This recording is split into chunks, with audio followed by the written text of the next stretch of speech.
Good evening, everybody. Welcome to the Transitional Years stream. As always, it's Dire, Rob, and with me tonight we have, as always, my co-host Mike. I forgot my icon was Bubsy. God damn it! Hey, you asked for it. I did, yes. But still. Also, returning for the first time in a while is Forneia. Hello, hello. Welcome back. Yep, and also with us tonight is Snarb. Hello. Also, welcome back. Yes. Hi, Kate. And Great White North. I'm so very glad that Satanga is about the only person who can voluntarily ask for a Bubsy and experience buyer's remorse at a price point of 0. That's very appropriate. I mean, it is. It goes hand in hand with the one of the stories I wrote for Rob's initial version of Memoirs of a Virtual Caveman. So, yeah, it's cool. Bubsy. It was Bubsy. Are you happy now? That was me. So, yes. It was me. Kate's here. Great White North is here. And, Mike, I noticed you were asking what that music was from. Yeah. That was from stage 1 of Gunner's Heaven.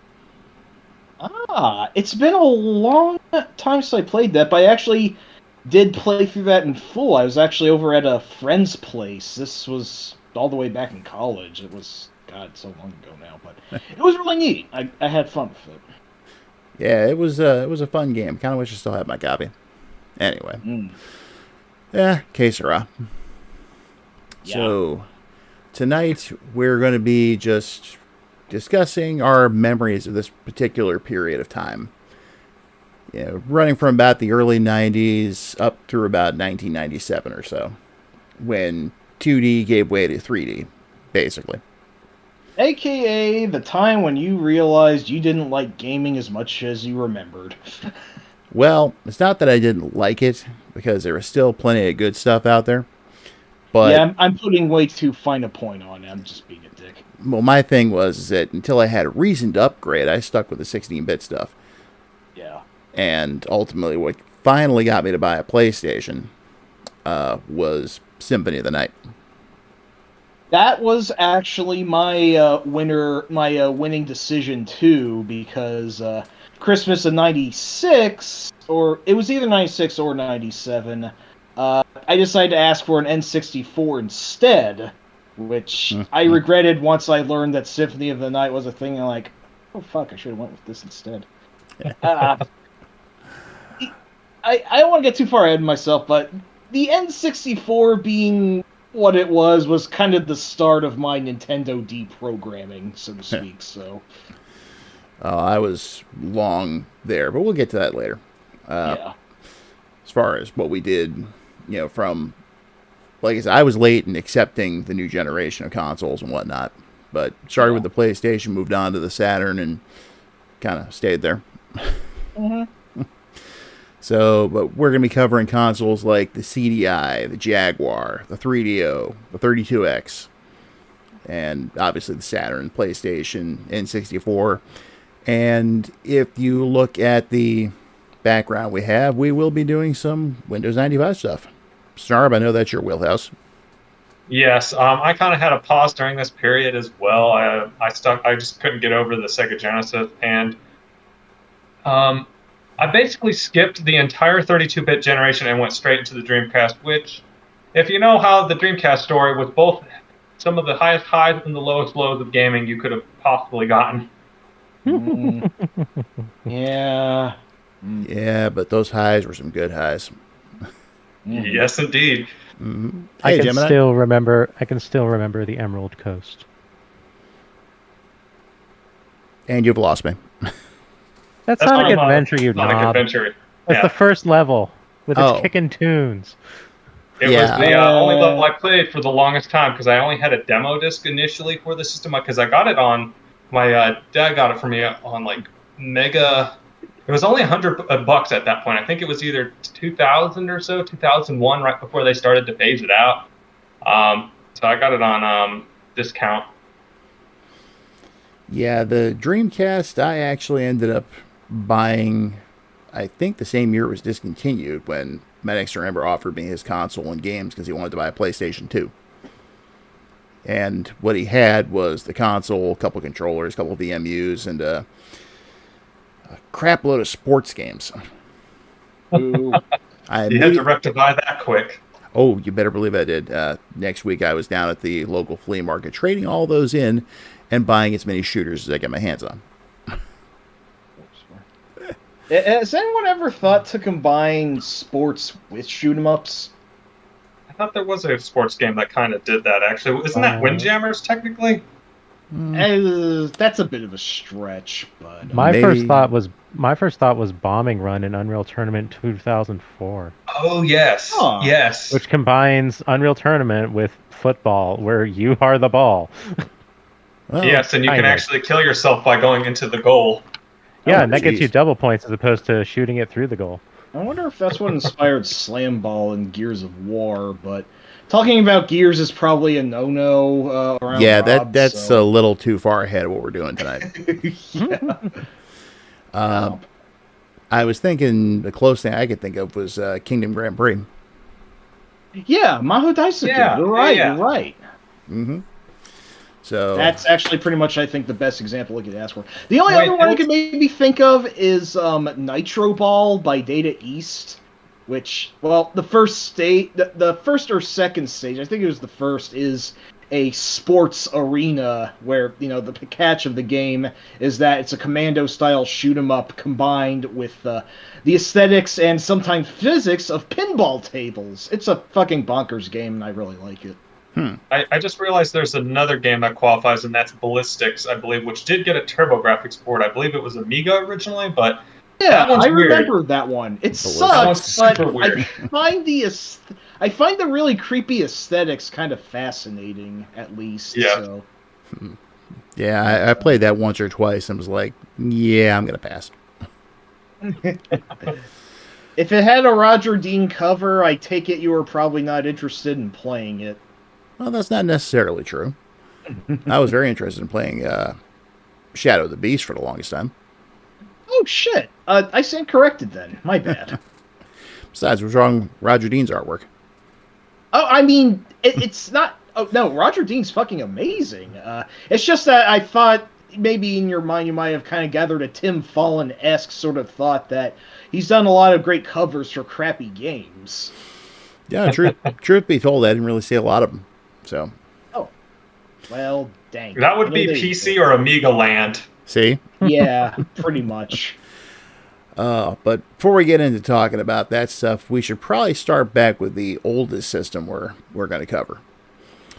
And it actually debuted in 91 and died in 98, actually. I was surprised to learn this. That was Oh, the wow. CDI. That's kind of fascinating that it lasted that long. Was that just stubbornness? It had to have been. Because God knows most of the games on that were anything to write home about. Of course, everyone knows about the Zelda games for that thing. Yep, Yes, and that's you how can I found out about it. and you can play them on PC nowadays, so it doesn't even have that going for them anymore. Yep.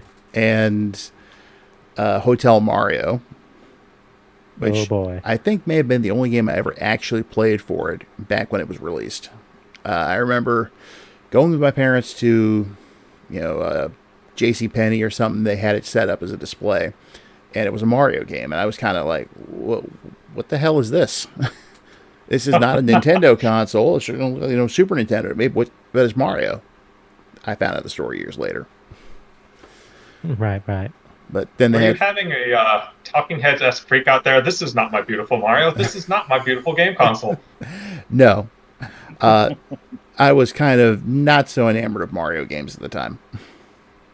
Yeah, So, I understand that. After World, I was just kind of like, whatever. But They thought that the buck basically stopped with World and nothing was going to be as good again. not so much. I was more waiting to see what they were going to do next. And And then we got Yoshi's Island, and it was like, wow, this looks great and sounds great, but why am I collecting all this stuff? yeah, fair. Yeah, but they had one other game running on the display there too. I think it was just a demo in the sense that you could just watch it, and I'm pretty sure that was Burn Cycle. AKA, Oh yeah. the game with the guy who looks severely constipated on the cover. Something about you get a virus downloaded into your brain, it's going to get turned to jelly if you don't get it taken care of in like 24 hours. But I never really looked into it. That's just a Weird Al song. A virus alert. Virus alert. Delete immediately Billy before fans. you someone get hurt. Yeah, we probably shouldn't say Yeah. no. Yeah, the one that's a Sparks style parody. And I've just really recently gotten into Sparks, and like, this is not a music roundtable, so I won't elaborate. Kate asked if Zelda's Adventure is playable on PC as well. Nope. Not Frankly, it's not even officially. playable. It's not even playable on the original hardware. For being Yeah. entirely honest, I mean, that is genuinely a half-finished game. not officially, but I know that someone made a fan sort of quote-unquote Game Boy remake, which I have no idea if that is any good, but it is a thing that exists now, so yeah. I know very little about that, so other than the Game Boy remake. Yeah. I didn't Eh. even actually know about that one. I'll be honest. Yeah, it was I only think- released a little while ago. Yeah, it's pretty recent. But That would do it. But I remember seeing those, and yeah, it was right around the time all the gaming magazines were talking about how Nintendo was going to be working with Sony on this next generation system, and well, then all of a sudden they're like, well, for some reason they've dropped Sony and gone with Philips. It's like, Ooh. possibly the hugest boner Nintendo has ever made. Well, maybe not the biggest ever, but it's in like their top 5. well, sure, Yeah. it's caused them a lot of problems. Yeah, it turns out making an enemy of Sony was not the wisest decision that they ever made. No. No. And then I've heard another story from the position that Sony was actually doing something with the contract as well. Neither party was being very scrupulous, as I understand it. So business I being believe that. business. Yeah. Business people being unscrupulous. Who knew? Not I. I feel like I've been getting very George Orwell in all my conversations lately. It's probably going to drive a lot of people fucking batty if I keep going. But anyway, so where did we want to officially start with this whole spiel? The CDI. Oh wait, we're already doing that. Okay. Yes. And I never knew anyone that owned one. Yeah, me neither. Only saw just JCPenney was the only one that carried it. I don't remember ever seeing any in like Electronics Boutique or Babbage's or anything like that. Yeah, I only vaguely remember Burn Cycle being covered in like some sort of EGM thing, and I thought it looked pretty cool for what it was, but I knew very little about the CDI, and turns out that was pretty much maybe possibly the best game for it, and it was all downhill outside of that. So I guess ignorance is bliss in this case. I don't know. Now, for a lot of the consoles that I didn't experience, I've actually got a book here that's I'm going to be consulting from time to time, which will possibly fill us in on some stuff. And there's a nice big section on the CDI here. So let's see. Apparently the 7th guest was on it. Not a surprise. That game was a I huge think I knew deal. about that. That game was a huge deal back in the day. I admit I never actually played it. Yeah, me either. Oh, if you try to play it nowadays, make certain that the game is not running as fast as your system clock. Oh, it's Otherwise, you will one of never. those No, one of no, those you fucking things. I not for the hate reason that. that you think. Not for the Oh. reason that you think. Really? One of the puzzles I think is you like know Othello or Reversi or whatever. I It's like don't it's like like one of it, the but I know of it, it. it's one of those kind of things. And if your CPU clock is too strong, you go up against super genius AI that cannot lose. That is so fucking stupid. What the shit? So like those like, oh, this thing is going to be as smart as your computer.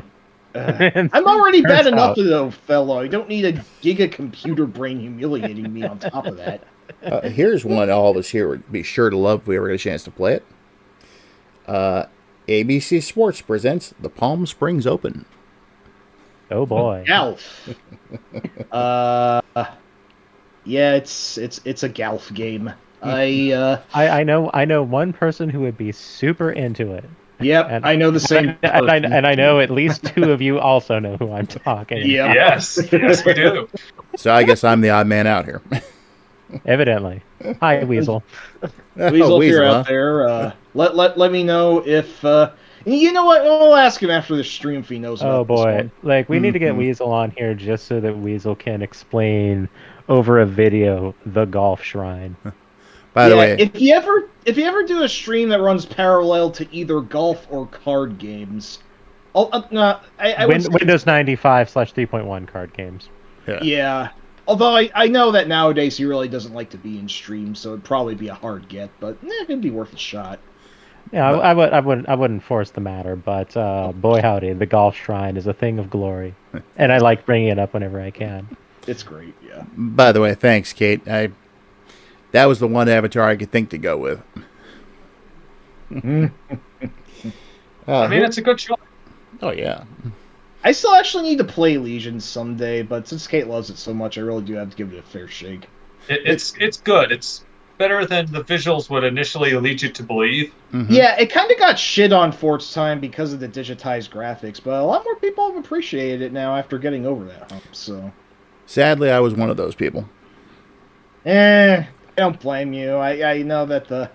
I mean, it started in 92, so I'm not sure how germane it is to our discussion, but, boy howdy, did digitized graphics sure take off around this time. Yes, they did. This was also the era of multimedia! which Multimedia! was very much in that wheelhouse. Yeah. Actually, yeah, Snarb, this is why I asked you if you wanted to be on this one, because I actually specifically told Rob you love discussing multimedia, and that was even an in-joke between us for a while, so... Hey, now I do love multimedia. here's a CDI game that you might be into, Mike. What's that? Atlantis: The Last Resort.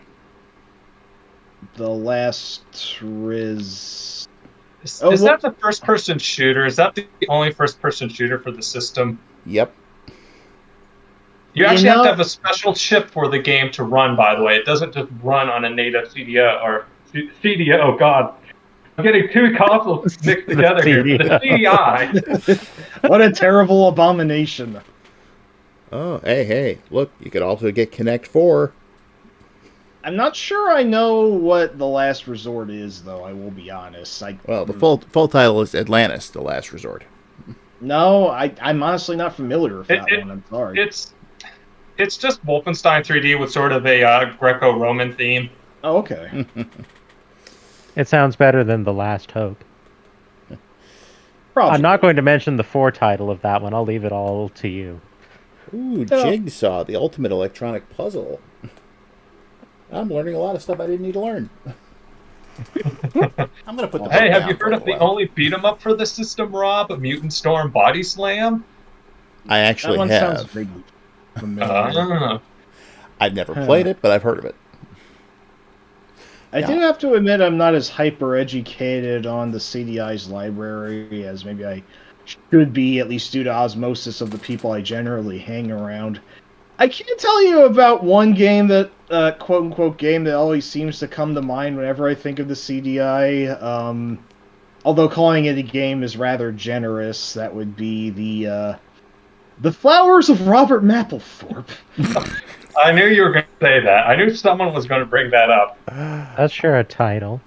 Yeah, it is as far as I recall, non-pornographic work by the otherwise famous erotic photographer Robert Mapplethorpe, and it's just, I think it's just a bunch of pictures of flowers and like maybe some guy says some stuff.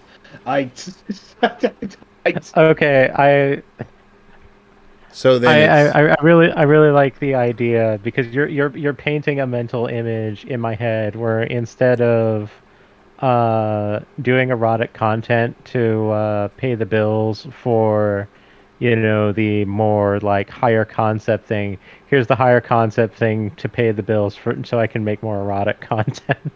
I wouldn't actually be surprised if that's how that went, and that would be pretty hilarious. If we have that kind of juxtaposition, that is incredible. It's great, yeah. So he had a chance to do what essentially would have been the beat 'em and eat 'em of the CDI, but instead went with flowers. All right. Yeah. Works. Yeah, pretty much. Wow. Kate, The Last Hope, Dead Zone Survival, or Star Ocean 4, The Last Hope? See, that's the answer to that was the answer to my little riddle back there. Enjoy your Edge Maverick. I have The worst protagonist name I have ever heard in my entire life. Wait, Oh, that's his name? Worse than Miles Kilo? Worse Edge than Wink Bawfield? Maverick. worse than Edge Dr. Maverick. Ferdinand's Social. Edge Maverick. Oh my god, the world's dumbest video game name character competition has a new frontrunner. Wow, that's My pretty friend amazing. Yolna and I actually went to the Steam page for Star Ocean: The Last Hope, like over a decade ago when tags first came out, and we just tagged it with Edge Maverick. And now, anytime I look through like the tag system, Steam is always trying to recommend Edge Maverick to me. Wow. He's not just Maverick, he's Edge Maverick. I can't just help but think that this has to do with Mega Man X somehow. Definitely when it got to the stupider X5 era or what have you. Wouldn't the Edge Maverick just be vile? Yeah, you know what? Pretty much. He is the edge lord of all times. Dirk Digital. Anyway, I digress. Dr. Vincent Gilgamesh. Yeah, no. Oh geez, I almost forgot about him. But that's the SNES. That's not Which was- yet. That was going very strong at the time the CDI was out, along with the Genesis. No way. Actually, yeah, no. Time Slip was released in this period, so it's not too far off. Yeah, but we've done so much on the majority of the 16-bit systems before that we're not really going to touch on them very much. Absolutely. Although we do have a Super NES stream coming up at some point in the future. Mm-hmm. That'll be fun. I sure hope so. Well, I sure like that console a lot better than a lot of the ones we're discussing today. Yeah. And you're not Not even hard. the hugest SNES fan on top of that, Exactly. ironically enough. So anyway, CDI, anyone else have any memories about this thing that they want to share? Absolutely fucking zero.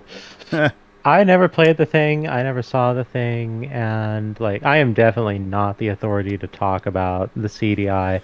All I can say is that I learned about it on like a Flash Animator's personal forum back in the Newgrounds era, Wow. because like some people brought it up as a joke there. And that was the first thing I ever heard about it. And I see EG... Pardon me, I just lost my train of thought. I got derailed because I just read his comment. E.C. Myers is here. We are not talking about puberty, Eugene. I don't know In what a the hell sense, you're we are, actually. It's gaming's puberty. Exactly. Because they went through, early childhood and then into, later childhood, and now we're crossing into the teenage years of gaming. So, yeah, in a sense, he's actually right. the awkward, gangly, edgy teenage years. I could totally see Yep, that. full of jagged More polygons. Untextured ones at that. So, let's see. Anyway, we're going to move on from the CDI now. But good. I really wish I had more to say about it, but I'm not sure how much it deserves. So I'm fine with saying as little as I did. yeah, Yeah, the CDI is not the reason I'm here. Oh, yeah. yeah. Eugene, you're right, because I remember distinctly watching the Senate hearings and Senator Lieberman bringing up all about the graphic sex in the video games. And since that was a hit piece on Sega by Nintendo, then, yeah, clearly, Genesis was a really horny system. I mean, maybe that's more a problem with quote unquote problem with games today, but like, what was even like that back then? Except Nothing. maybe for the occasional dubious creation on the Commodore 64 or what have you. The one that they cited was Night Trap. They probably would have had more to talk about with Plumbers Don't Wear Ties. Yeah. Oh no. But Yeah. then- That game but then is you get- fucking but then you get- awful. But then you get like 1 frame per 2 minutes, and it kind of defeats its own purpose. Yeah, no, that game is actually legitimately, quote-unquote game is legitimately reprehensible. Night Trap is just so harmless. It's goofy in comparison. Yeah, Even during the It's very Senate much a hearings. case of blinders. Yeah, even during the Senate hearings, they show that scene where the girl gets grabbed by the augers in the bathroom, and they put that drill in her neck, and they turn off the TV. And you can actually hear someone in the audience going, "That's it." And I see Bruno's here too, who as usual has to crack on the Genesis, but we're not talking about the Genesis tonight, Bruno. So, ha. Have any of those old deadheads ever even seen Body Double? Like, someone actually does get fucking gruesomely murdered with a drill in that film. I don't think so. Something to note about Night Trap and weirdly related Sewer Shark is that they were actually filmed in the 80s. They were going to be part of some kind of the VHS console I think Hasbro was working on, or one of those toy companies, and it bombed really hard. Didn't even come out, actually. Yeah. So, that explains why if you go back and watch, or play Night Trap these days, all the girls look so 80s in that, and that's why. I have a crowd of Dana Plato was in that game. It doesn't make a lot of sense, actually. So. Yeah. But I think what we're going to tackle next is one of the most obscure consoles of all time. And that's a well-deserved reputation. Because it started in 92, it lasted 2 whole years. And it was sold exclusively at Radio Shack. Oh, man. Now you can't get more 90s than that. Yes. Because, we're talking about the Senate hearings and all this stuff, and everything was coming under fire, Mortal Kombat and all its blood, and, Night Trap and all this, and parental groups are saying, games are too violent, please, will someone think of the children? Well, someone did think of the children, and the end result was the VIS. Edutainment at its finest. It's something. It's something, all right. At this point, at its most obscure, I think. Yeah. Yeah, as I recall, the Radio Shack employees had a nickname for it. It was the VIS, the virtually impossible to sell. Because it was nothing but educational, and see if you can hear the air quotes here, games. Yeah. I mean, man, I wonder. We're probably not going to have an edutainment stream in the future, I take it. Oh, hell no. Unless it's on the Apple II. That's the only legitimate edutainment console in existence, basically. Yeah. I can't argue with that. But we're going to try something different tonight. I have the promo video for the VIS here. And we're going to go ahead and watch that. And hopefully everyone brought their best MST3K game to the table here. You say that, but I'm really bad at improv, so I don't know how useful I'll be. I don't know either, but we're going to find out. So let me go ahead and pull that up here. And here we go. There's something new at your nearby Radio Shack. Unfortunately. Something that could very well change your family's entire way of life. Wish it And didn't. something that could have a This profound sounds like a pyramid warning scheme? on an advertisement. future. Jesus, Christianity. That's Research What is it, some sort of shows that cult? kids Maybe it's a spend multi- hours and multi- it's hours multi-level each and marketing. every day in front of the TV. What could they be watching? Probably some clown with a gun. Well, hopefully it means they're watching Batman the Animated Series. Where was this? I wanted to watch this as a kid. what the That's fuck? enough.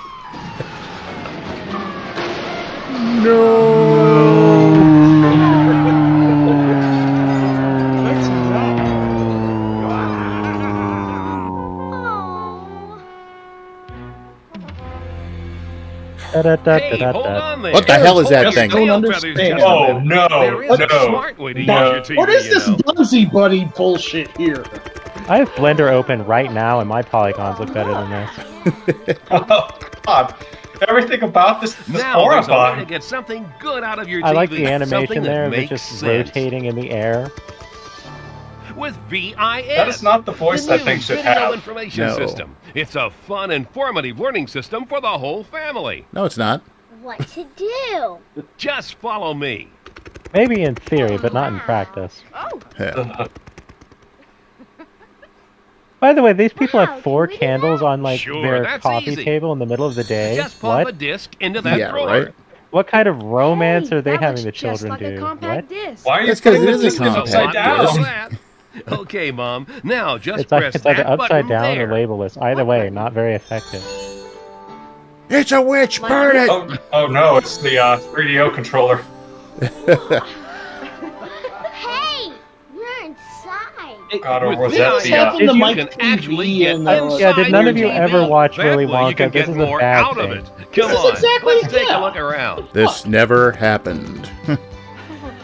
Well, the console sure did lose good days. sir. Welcome to the new age This of is why you Since couldn't we're sell it, dead because it later sends after your a month entire ago. family Radio into the Information Phantom System Zone. developed by Yeah, Ken exactly. In conjunction with Microsoft. Just connect That's the VIS kicker, to in any conjunction TV in with your home Microsoft. and visit faraway worlds. Go back Yes, to it's the actually time where a dinosaurs 286 in a ruled. box, Or basically. just plan your family's Yeah. next vacation.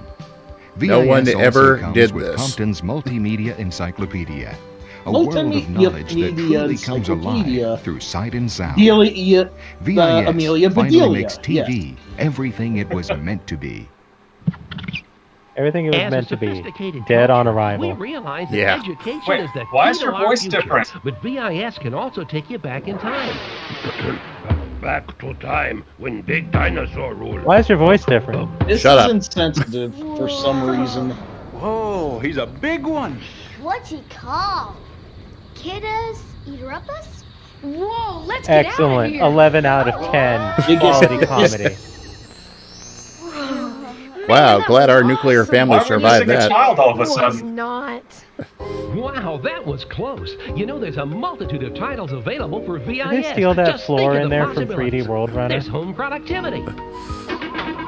That or that Amiga bouncing ball demo. What games? Education. Hey, any of you familiar with Don't Hug Me, I'm Scared? Practically anything Oh, yeah, you I can know think that of, one. VIS can deliver. Digital style. Hey, this is fun. VIS provides you with the ultimate in fun, Loon, learning, King's and Quest information. 5. With All dozens of games that exciting never titles came out Never for available actually came out for the system. Eco Oh no, Quest. is this now From a like a complete cousin to encyclopedia Cedric or something? to the latest in interactive You know games. what? I can't believe I'm VIS saying this, offers but the Cedric's largest better. selection of titles Oh, to be oh, enjoyed no. by your entire family. We have truly reached the anytime. bottom of And there are many existence. new titles for VIS heading your way. VIS is more than a disc or tape player, much more than a game machine. Young children can interact with storybook Is it really What is more? even the game older here students Because I exactly? feel like It's Oh, also a reference dust discs collector. to assist with term papers and exams. With VIS, you will Wait, escape that the kid should be Games writing a Quest report on 4. James Joyce. expand your scope of knowledge. Einstein's Exercise just your like, what are you imagination. doing? Get me out of here. Oh, that's old. You can probe past No, civilization, really? soar Yeah, through the it's skies, pretty old or indeed. explore treasures of the sea. I like how they just keep bringing up VIS offers Eco Quest something in for particular. everyone. Like, no, this For is the reading killer app. readiness, Yeah. We Eh. went to the beach, just Yes. Grandma and me. to foreign Six languages. maybe would have had. Thank you, little monster. I'm sorry you're in here. Yes, exactly. Even gourmet cooking. Oh, In fact, VIS may be the most creative, Hello, innovative Sharon. learning Lasagna tool I've that ever students, seen. Why was even it green? preschoolers, will ever use Can we and gourmet enjoy. cook the owl into that pasta dish? And 'Cause I think enjoying that's how you get it. VIS couldn't be Yes. easier, Ah. like a VCR or game machine. The VIS See, player they just easily admitted it wasn't a connects to game your machine. TV. Plus, Mhm. it has And it audio never will jacks be. to connect to your No. stereo system for sensational digital sound It's from multimedia. VIS discs. It's edutainment. There's no keyboard or other required It's the way of the accessories to future. hook up. And the VIS player Also, what even is functions like? as a I keep regular noticing compact different disc things. player. Like, what is that So you can enjoy all painting of your favorite on the audio wall? CDs. What is that couch pattern? No other video system question. compares to VIS in its potential This to is change like- your family's TV viewing. That's what the gadget doing there. Television becomes the vehicle to exciting Go-go worlds gadget of edutainment device. education, and Another game that information. never As in, came out. go away. In control. In short, VIS makes TV an adventure. Oh, this. Oh, yes, I've got you now, Mordak. You just died. You're not getting Mordak, kid. Let's continue our pursuit. I played this on the TurboGrafx and the Sega CD already. Guy Clarendon was excessively fond of cards and strong. I think he's the one we're after, Watson. However do you do it, Holmes? Elementary. No, That's been school I'm in. Stop. the Bridge perfect people learning tool somehow. for elementary on up. As all of the UK folks in the You audience know, just I was just close thinking, the stream. for the price of Yeah. a traditional encyclopedia, I could get a VIS and the Compton's multimedia the animation on this thing. Or just a copy of Microsoft Encarta. What a great idea.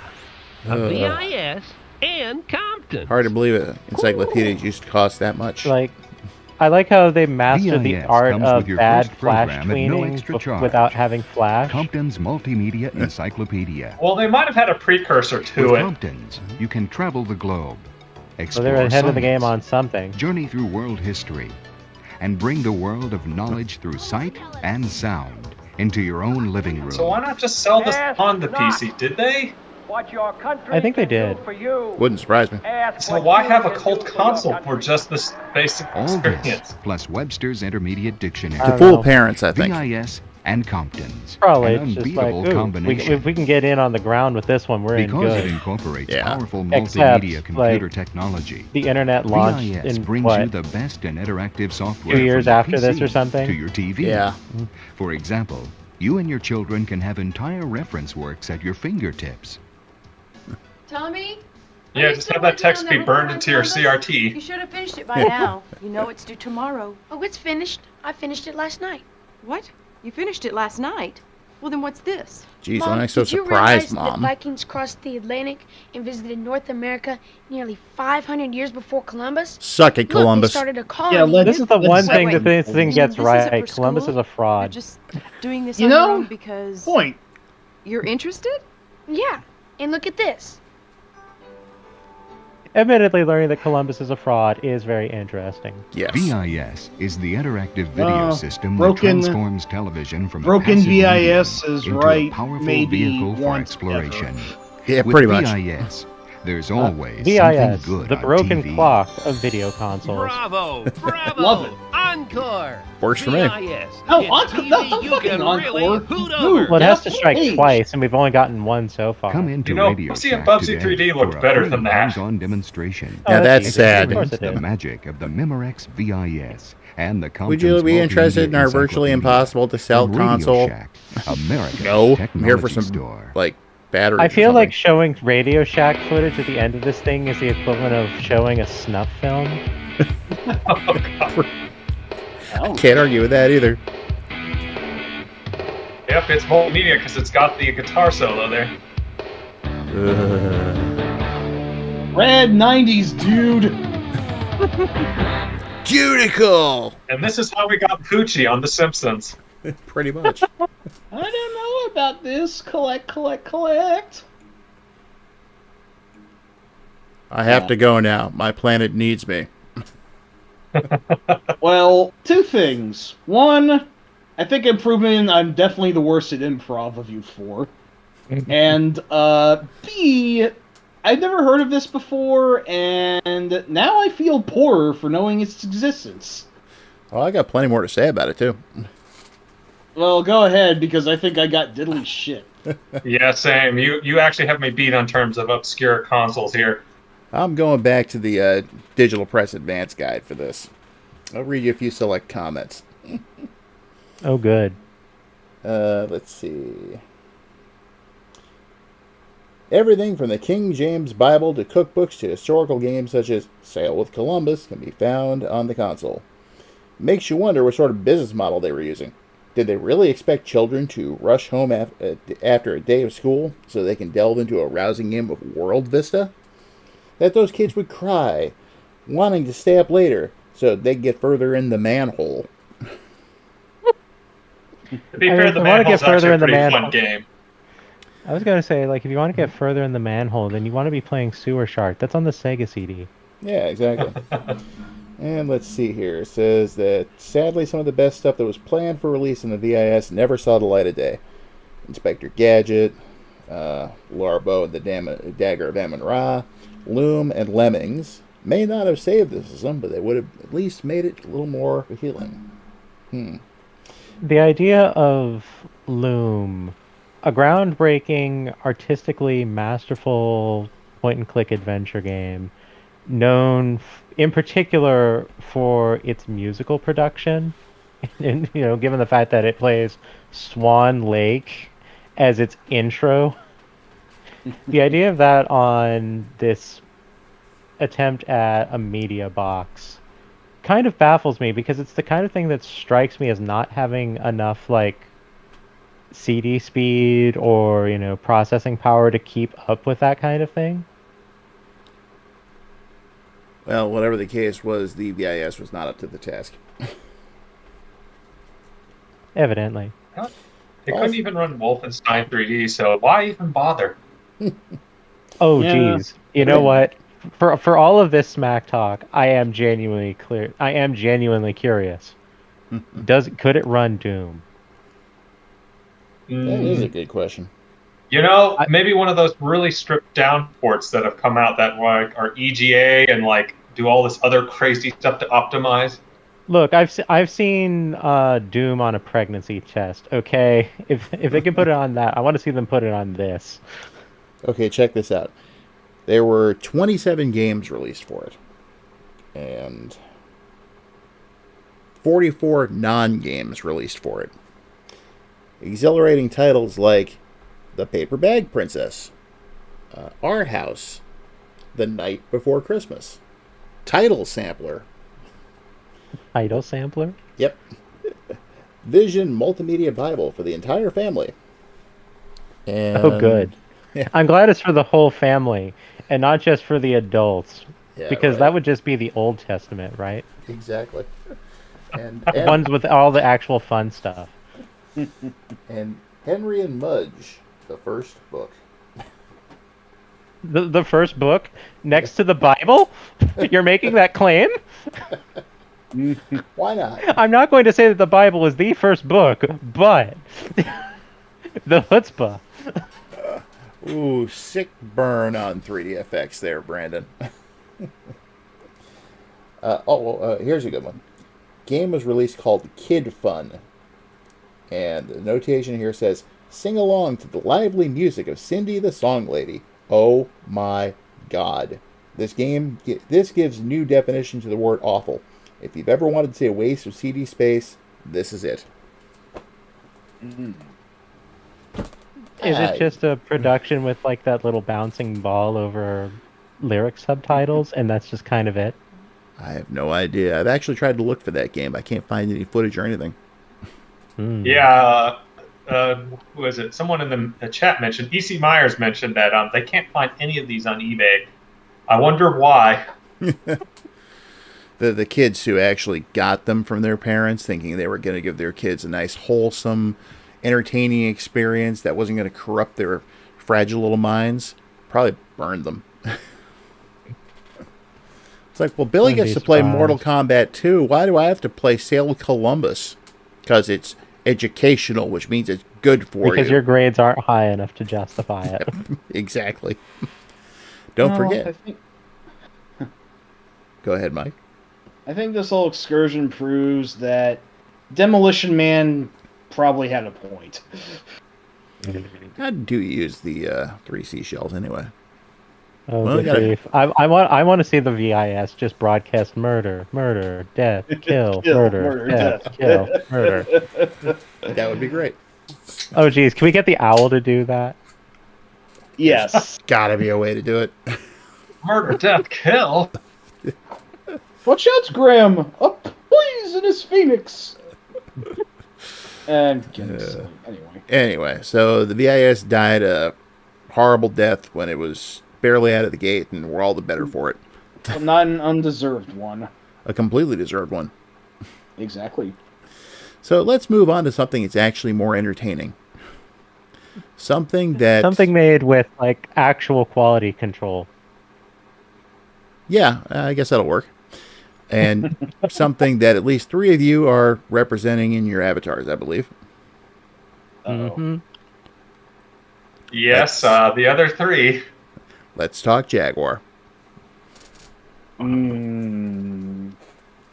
This is, I think, the only praise that the Jaguar has ever received, and that's just because it's coming off of the console equivalent of Kasu Marzu cheese. I do appreciate the attempt at a glow up for the Jaguar by having it follow the act of the VIS, Rob. Hey, I figured that'd be the best way to run it. Yeah, I can't argue with it. And to be fair, there were actually some decent games on the Jaguar. There are. I'm not talking about Trevor McFur and the Crescent Galaxy, but that's a game. So, the Jaguar is, I'm not going to say a staple of my younger years, but it was definitely a presence.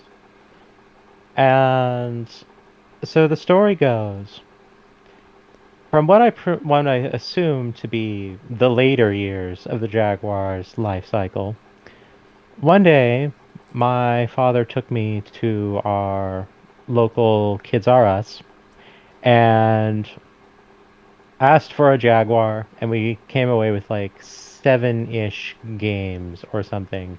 And evidently the price point for all of that was like $90 or something. It was super cheap. Must have got that on clearance. Something like that. It was just like, this thing is not selling, so here you go.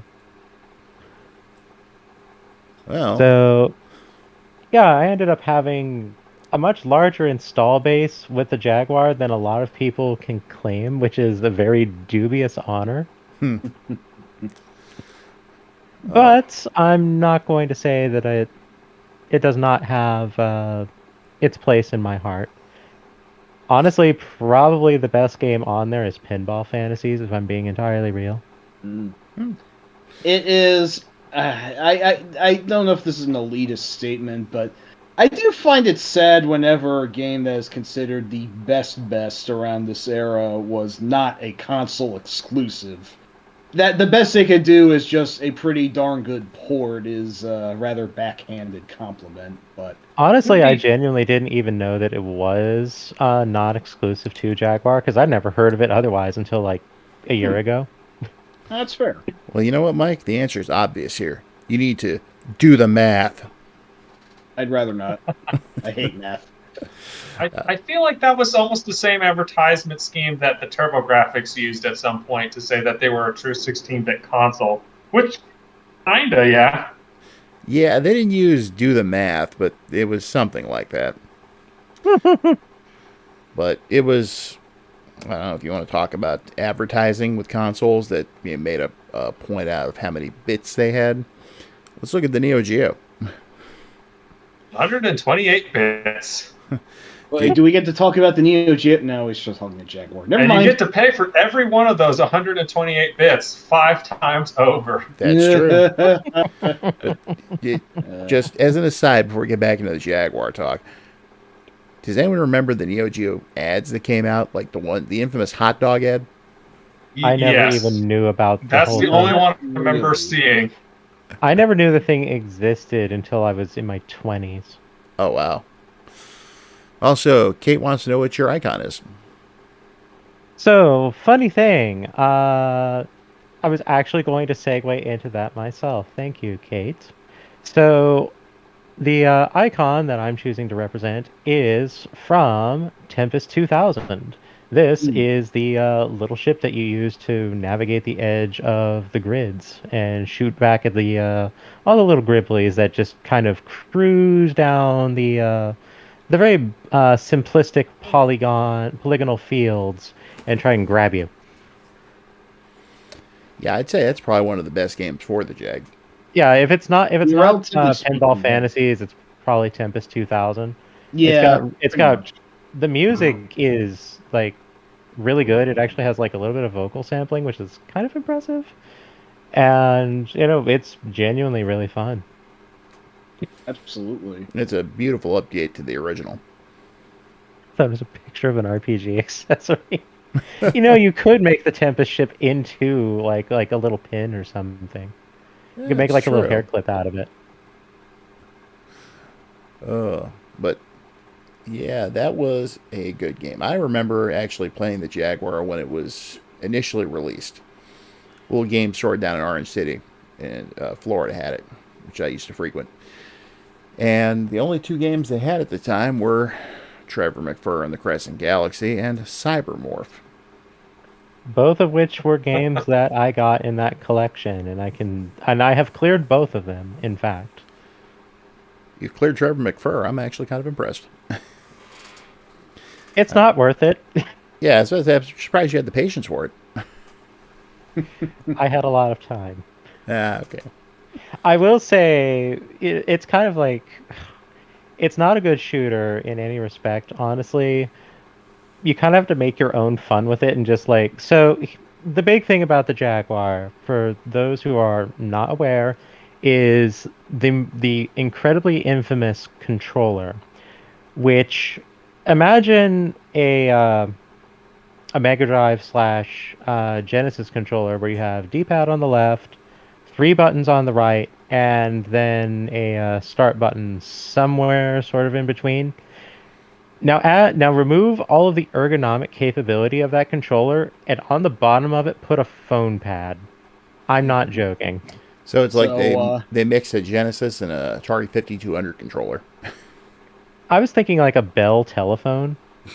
So even worse than the N64's infamous boomerang dildo. Okay, that's most people prefer to call that the Trident. In such a manner before, I'm going to be entirely honest. And also, I actually like the 64 controller. I'm going to be real. Trident I don't. As well. I like everything. I think it's okay, except for the stupid little analog stick. Let's put it this way: the 64 controller does not have a phone pad that you need to have little plastic overlays that you slide over the controller that are game specific to know what those buttons even do in a given game.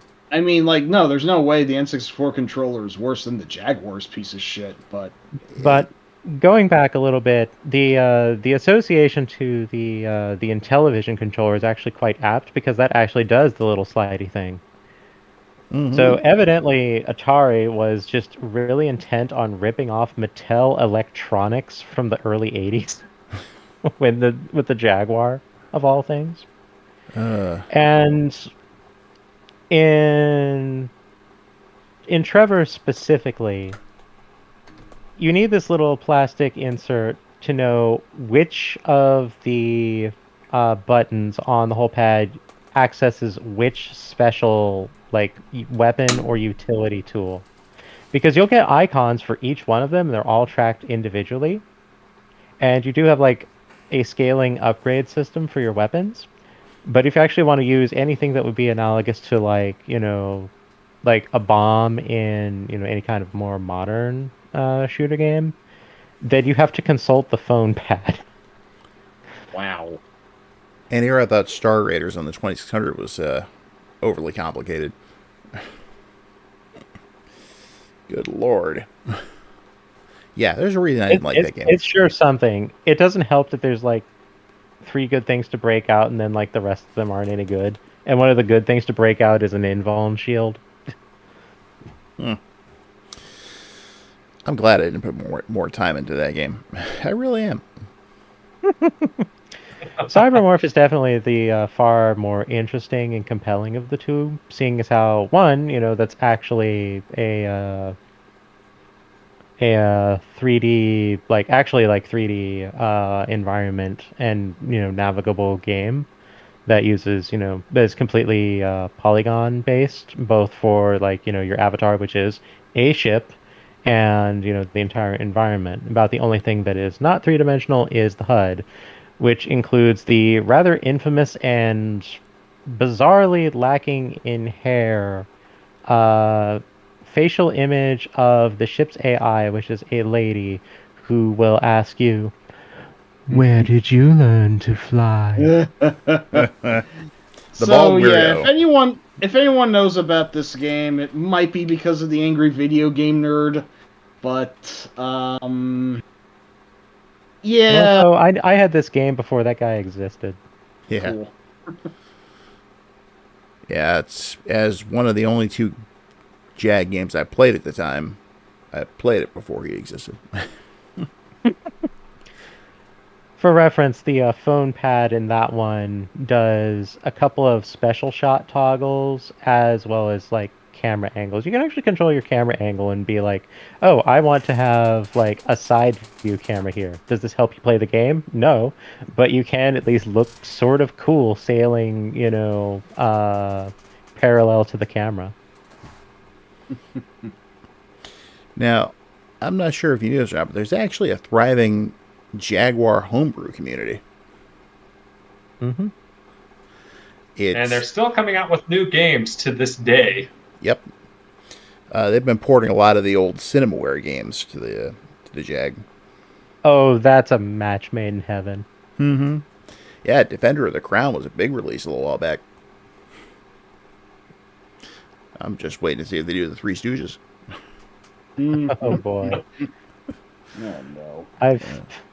I've played that on both the NES and the GBA. It's interesting. It's interesting. It's so almost good. Yeah. It's kind of a childhood favorite, even if, it's not excellent, but it's its charms, I will say. I will say, pardon me for the interruption, but I do have one good Cybermorph story. And I did say that I cleared the game. Yes, the context in which I cleared it was particularly memorable to me. So the way that game works is you have your ship, you fly around, and your goal is to find these pods. They're just called pods. And fly into them because you're extracting them, you're rescuing them or something. I don't quite remember. But you need to find them and navigate the 3D space to locate them, acquire them, and then get to an exit point. There are multiple levels, and things naturally scale in difficulty and complexity as you go on. And then one day, incidentally, the last day I ever played the game, I made it to the final level, which I had never done before. It was actually in pretty good shape. And I had all but one pod. And in an attempt to get to it, because it was in a really, really obnoxious location, I think I had to use a teleporter to get to it or something, I ended up losing all of my reserve lives. So I was on my last life. I make it over there. I fight this big fire snake thing or something like that. It's hazy memory. I was 12. And I take it out. I get the pod. I have no health. Genuinely almost died fighting the thing. And now I need to get to extraction. I make my way over to extraction. And I get shot down. Oh. And I am greeted with a "Congratulations, you win" screen. It's because your ship crossed the finish line. I see. Evidently, the game considers acquiring all pods to take priority over you ran out of lives when it makes the check for a respawn or something. So it considered me victorious before it considered me dead. Well, hey, I guess you could say then you legitimately finish it. I got credits. Yeah. If you got credits, you got it. Now, I haven't played too many other Jaguar games over the years. I did get to try out Alien vs. Predator once. Well, once back in the time when I had zero tolerance, no pun intended, for first-person shooters. But even I could admire how it was true to the source material. I also found out... It would also give us the later entries by the same company, Rebellion. I didn't know that. Yep. And let's see, I know I played Tempest 2000 at one point, and I think their port of Raiden I also played, which didn't seem too bad, but I was like, didn't this come out for like the Super NES and the Genesis and all those 16-bit systems? And this is a 64-bit system, and it looks comparable at least. Where's that 64-bit power? Yeah, that cat's not roaring under the hood here. It's just kind of snoring. But yeah, I found out about a lot of other games for it, and ultimately decided I was probably better off without it. I kind of like the idea of calling it the Jag Snore. That's not bad. I know at one point the molds got sold to make like dentistry equipment. They did, yes. Wonderful. So it could go from being a pain in your hands to being a pain in your teeth. Great. Yep. So, anyway, Mike, you have any experience with the Jaguar at all you want to talk about? Other than having to research an odd little game for the Hardcore Gaming 101 podcast called Attack of the Mutant Penguins, which I found fairly interesting to a degree, but was, I suppose, ultimately underwhelmed by. No, I don't really have anything to say about the Jaguar. I'm sorry. That's all right. How about you, Snarb? Well, as you can tell from my icon, the only reason I knew this console existed as a child was because of Rayman. There was a huge spread of it in either Game Fan or Game Pro, and I was blown away. You know, like I had no idea what system it was for, but I had never seen a game that colorful before, and sometimes even since. But I ended up not playing the Jaguar version. I ended up getting, I believe, Rayman Gold, Forever, whatever it was called for DOS, which included a level editor. And yeah, I actually fell in love with the character that way. So I can give the Jaguar credit for that, at least, for giving me a good gaming memory, even if it was kind of adjacent to rather than on the system. I since revisited the library once that Jaguar emulator was released. I believe it was released last year. And some of the games are actually surprisingly better than I thought, but that having to emulate that D-pad or that number pad is such a huge pain. It kind of really drags the experience down. And the games are only marginally better than equivalents for other systems, so it's... Yeah, I can see why this one really just kind of died right out of the gate. Yeah, it's like we're just batting 1,000 so far with consoles. Yeah, there's a few other games that I can speak about because I did get several of them. Like there's Zool 2 on it, which is evidently a sequel to an earlier game. I think Zool original was like an Amiga racket or something. Yeah. It's okay. I don't think it's that great. It's a platformer with honestly controls that aren't up to the task. Speaking of platformers with controls not up to the task, Satanga's icon over there is from Bubsy, Fractured Furry Tales. The worst Bubsy game. Yes, I know what I said. Bubsy 3D is better. No, it's valid. Wow. Honestly, for as much as Bubsy 3D gets, I think that you could make a good case for any game except for the first being the worst one in the series. No, I can tell you why this one is exactly the worst in the entire series.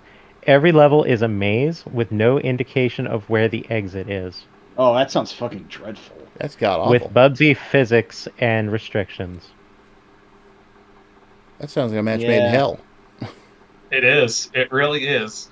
Oh, by the way, a lot of these mazes involve teleporters. Oh, they just keep upping their game of total crappiness. Also, the glide mechanic, even less effectual than it is in the original. Wow. They somehow ruined the hitboxes in the Jaguar Bubsy game. That was one I did try with the when the emulator hit, because I had to play it, having played every other Bubsy game, and yeah, it lives up to being one of the worst games. I'm not a huge fan of Bubsy 2, but I might have to give the edge there just because it has the Nerf gun in it.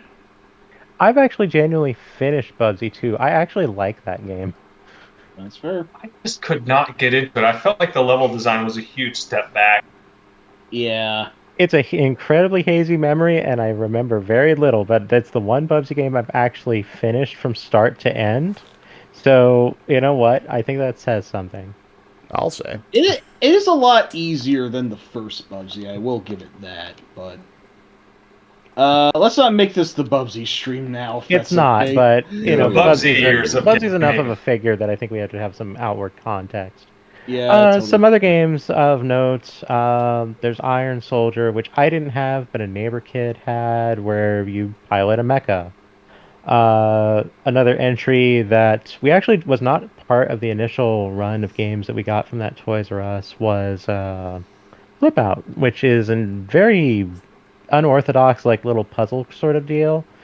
So you have an arrangement of tiles on a grid. Think like, like a 3x3 grid, 4x4.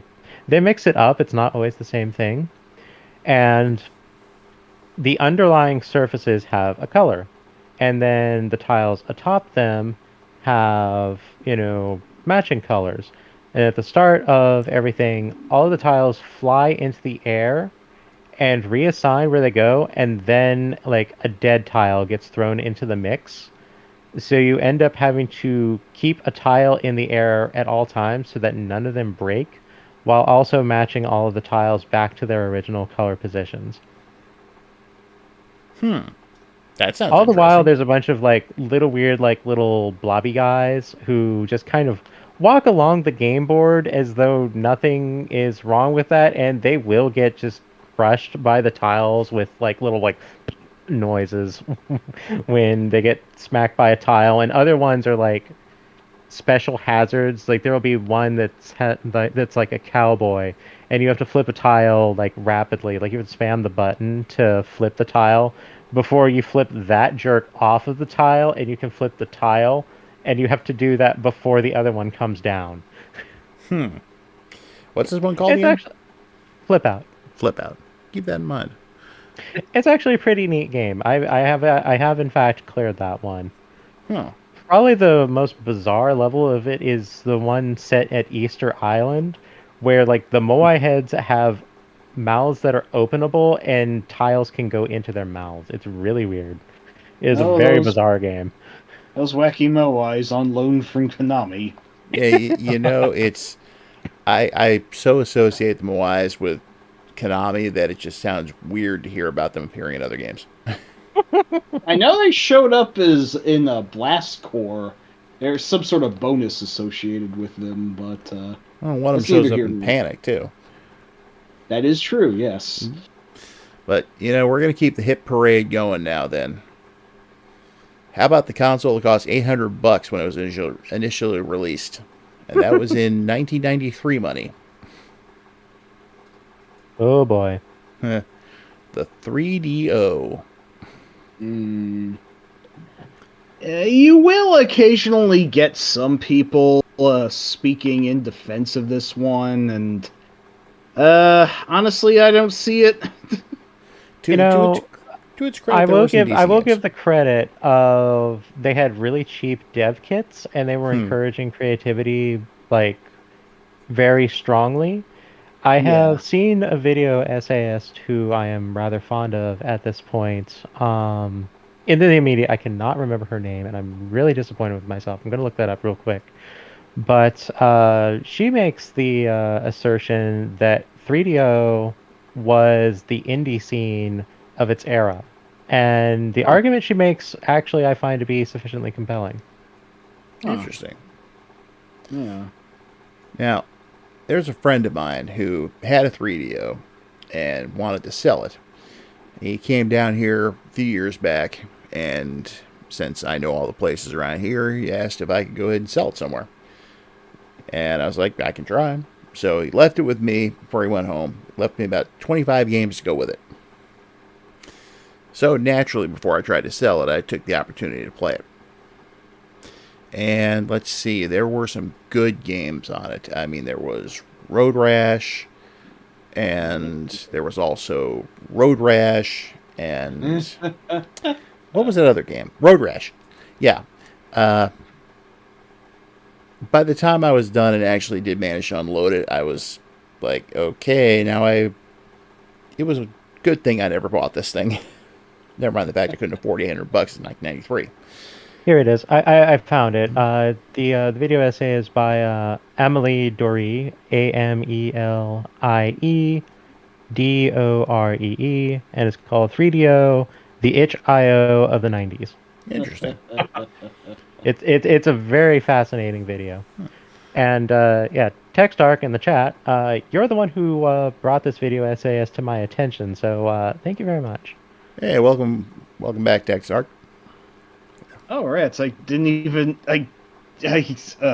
I've not been watching the chat as intently as I normally do. My apologies. Yeah, me either. I'm a little bonked out right now, to be honest. But you're too high on Bubsy picture over there. Yeah, no, it is kind of arresting. Let's be real. I will say this real quick, Sharon. I'll consult with you after the stream's over. So, anyway, did I mention Road Rash was good? Yeah, there are only 3 things I can really think about when the 3DO comes to mind. Road Rash being one of them, and once again, like the Jaguar, that its most renowned game was, in effect, ported to other systems, kind of robs a good deal of identity away from the 3DO, in my opinion. So it's like, well, some others might not see it that way. You're not talking about Gex, are you? Yeah, Gex was going to be the second thing I was going to bring up. Yeah, I didn't Good mind old Gex. Dana Gould and all of his, 5 lines that he kept fucking repeating. Has anyone seen Fox Mulder's sister? Hey, Scoob, let's get back to the mystery van. Oh, Jesus fucking Christ. I remember Gextra Life from 7 years ago or something, and it became a running joke amongst everyone in the charity stream, just going, "Where's Jane Fonda?" Jesus. When's Grace Jones going to retire? God damn it, everything. Has anyone seen Fox Mulder's sister? Hey, you Scoob! And so forth. I won't necessarily poo-poo the idea of a mouthy mascot in and of itself, but by God, give them more shit to say. Yeah. Yeah, I didn't mind the first Gex game. Just wait for the sequel. Yeah, well, actually, I'll be honest, I did actually kind of like Enter the Gecko back in the day. Enter the Gecko has way more things to say. Yeah. Yeah, no, it's actually a legitimate. And the game is way worse for it. Oh, okay. And yet, despite that, it ends up being the best of the 3 somehow. Really, yeah, really. exactly. I wouldn't say it's anywhere near the level of Crash or Spyro, but yeah, it was not the worst thing. I didn't mind the first game. I actually enjoyed playing the second one. I don't think I ever played the third. Yeah, I was kind of bonked out by the third, and the whole, his girlfriend is now a real-life model thing. I think even back then kind of weirded me out, so I didn't pursue it. The interactions that they have are incredibly uncomfortable nowadays. Okay, I'm glad they just decided to turn Gex into Austin Powers, and it does not work. Ooh. Yeah, no. Was he actually doing Austin Powers impressions during the game?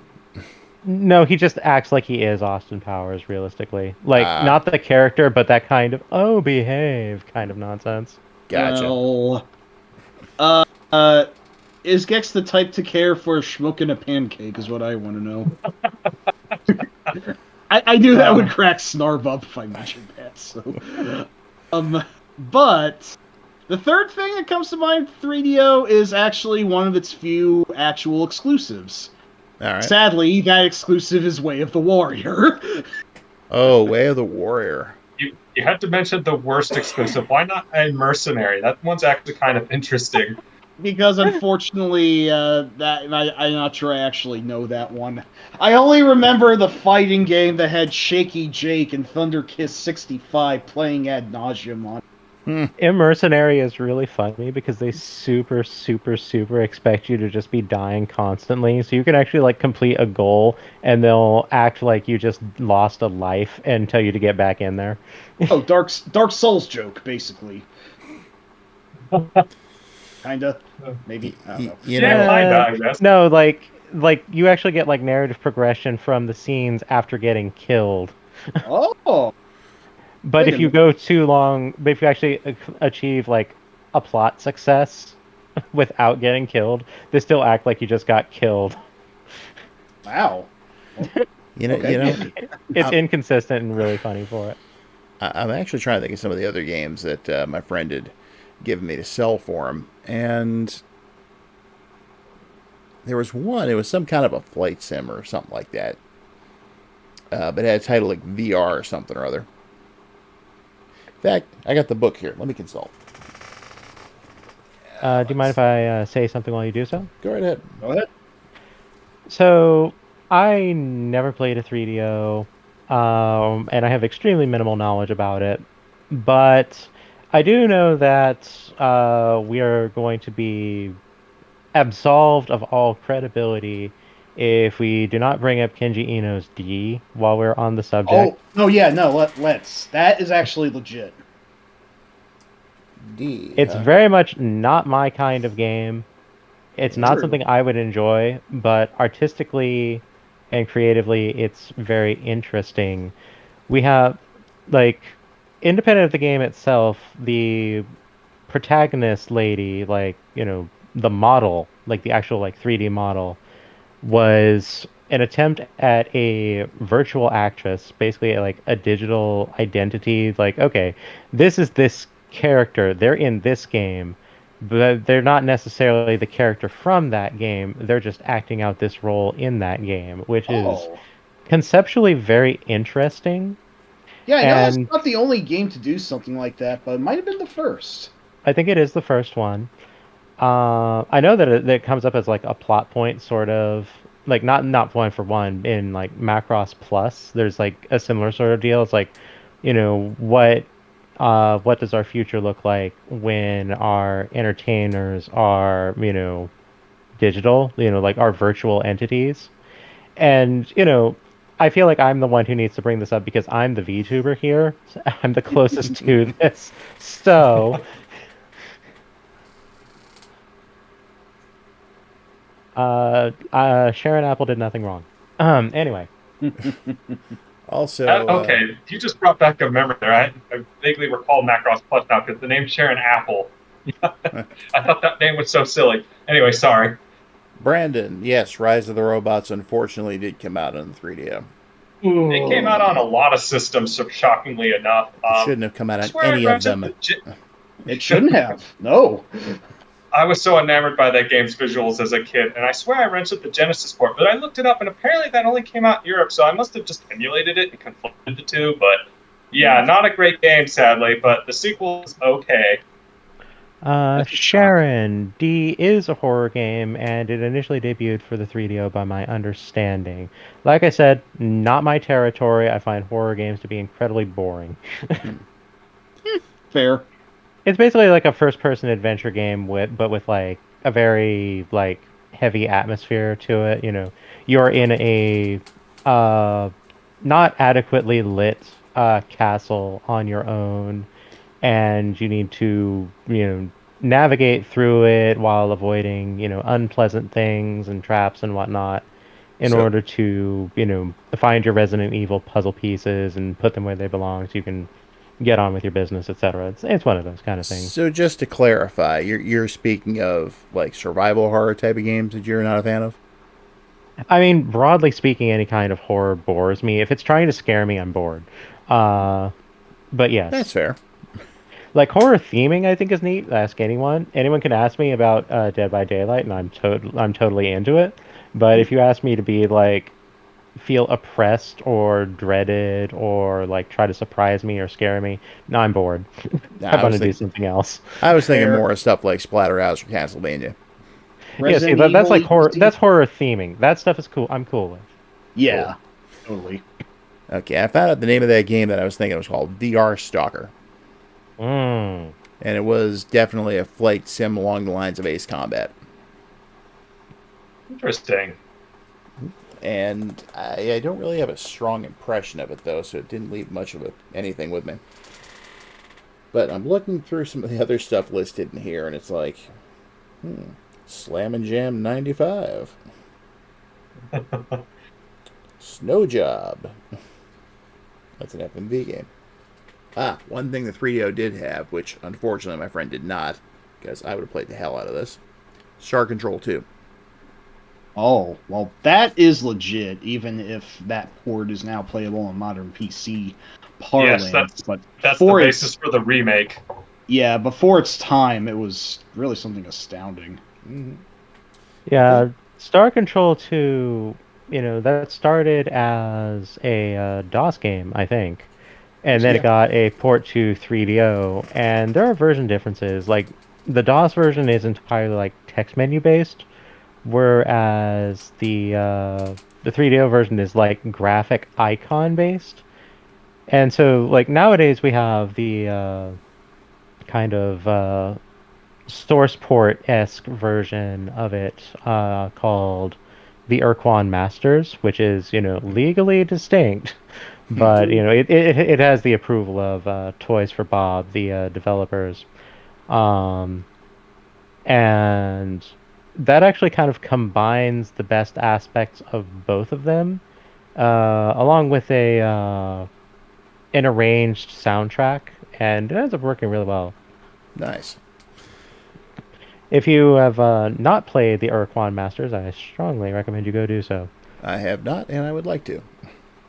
Yeah, incidentally, and I have a friend who was kind of in on this scene. Star Control 2 actually kind of was a major point of inspiration in the field of asymmetric one-on-one combat. The way that the game works is you have, various different spacefaring species, and they have constructed their, like, spaceships in, their own unique styles. And each of them have their own, like, characteristics and attributes. They're wildly different. Like the human cruiser, it kind of looks like a Star Trek ship.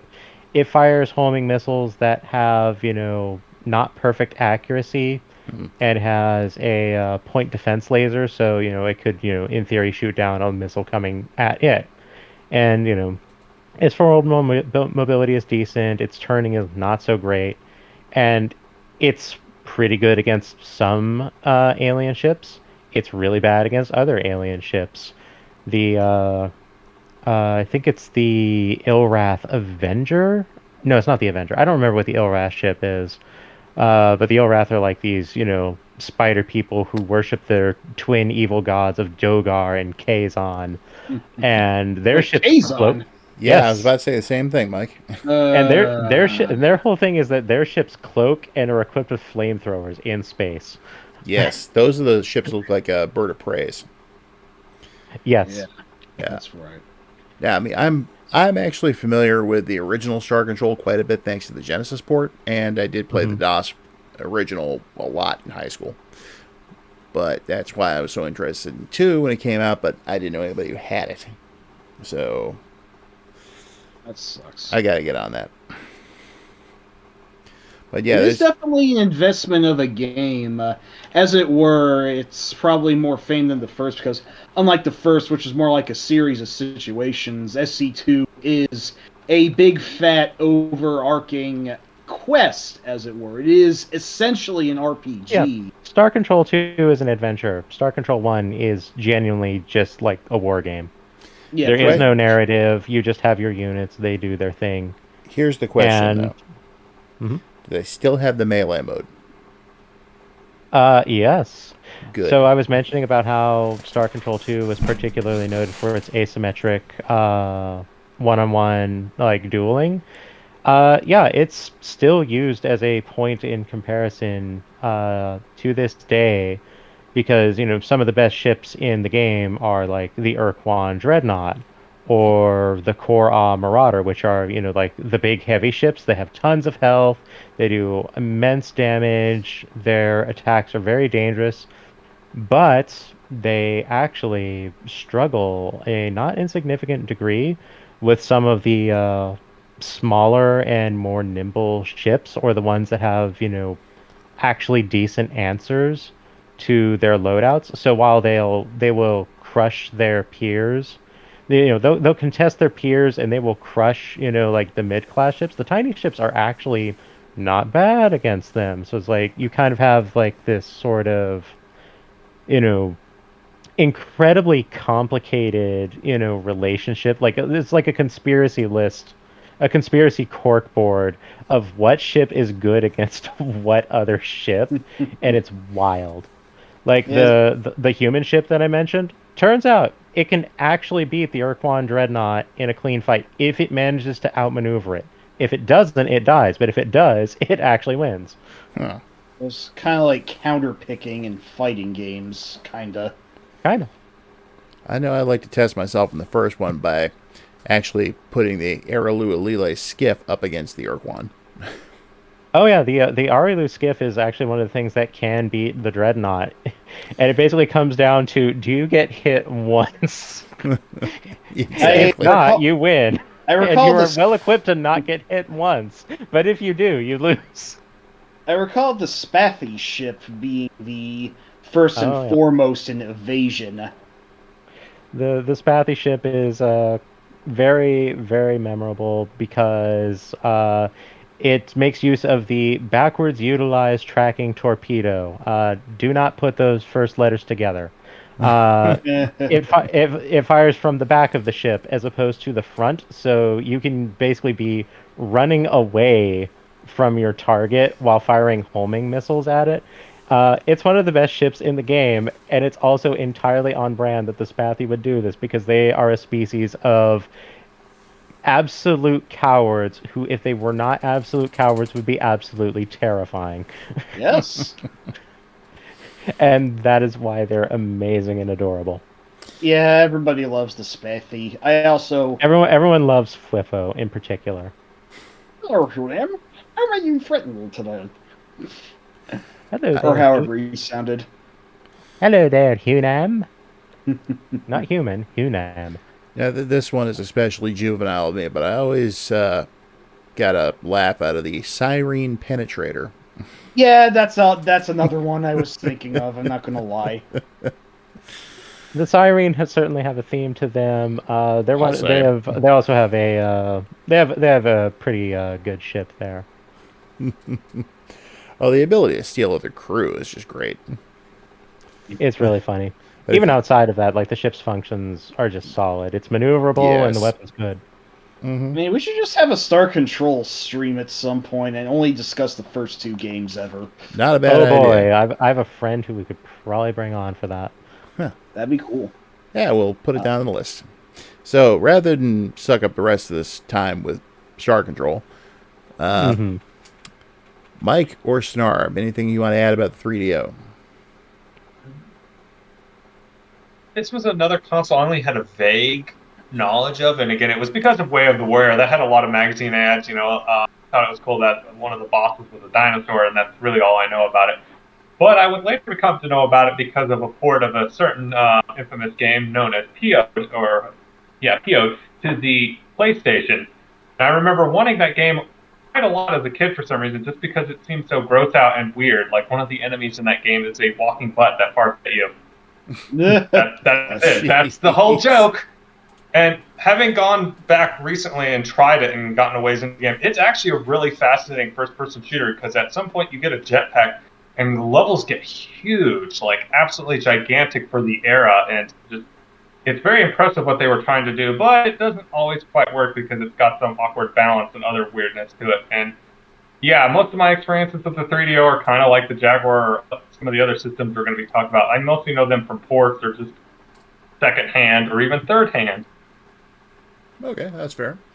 I see Dane's with us. Yo, what up? Yeah, how's it going, Dane? I'm not sure I have much else to add besides what I have already said. The 3DO did at least have more merit to it than I think the other systems we've discussed up to this point, but anything has more merit than the VIS. Well, yeah, to be sure, but it does feel like that. Look, I hate to be so focused on the libraries specifically, because some people appreciate the technological specifics of the console, regardless of whether or not the actual library of games was any good. That's so not me. If it didn't have good games, I don't care to discuss it. But here's two counterpoints. One, we didn't get all of the titles on the 3DO, and that assessment is the massive blind spot of not counting any of those. Yeah, that's fair. And two, I think we can agree that the 3DO is a noble failure as opposed to a laughing stock. Yeah. Yes, I will give it that, certainly. It had ambition, it had some power behind it. It just, I don't know, for whatever reason or another, couldn't quite clinch the landing, although I wouldn't be surprised that grotesquely shitty price tag was a part of it, so. $800. Yeah. But hey, you know, it had Road Rash. It did have Road Rash. The dedicated Road Rash console. Yeah, for me, it might as well have been. Pretty much. So, going to the next one, I just want to show of hands here to see if anyone's actually played this thing, because I know I haven't. The CD32. Nope. For now. Yes, I'm familiar. Yep, we lose. Yeah, it was the Amiga console that, admittedly, it was a very funny AVGN episode. Oh, I didn't even know about the Amiga until like my mid-20s. I'm not gonna know about this. We had an Amiga in my computer class in high school, and I played a couple of games for it, but didn't really give it much thought otherwise.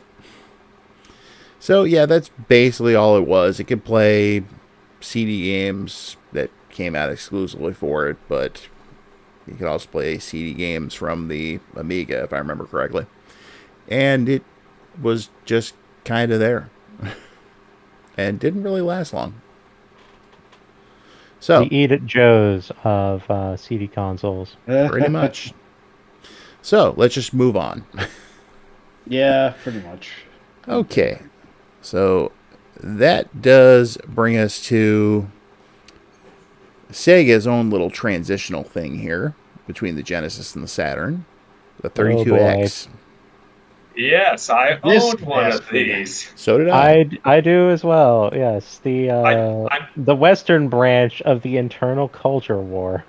Well, it was, for some reason, Sega of Japan was actually afraid of the Jaguar for some reason. So they're like, hey, Sega of America, design a console while we are trying to cook up the Saturn. And they're like, okay.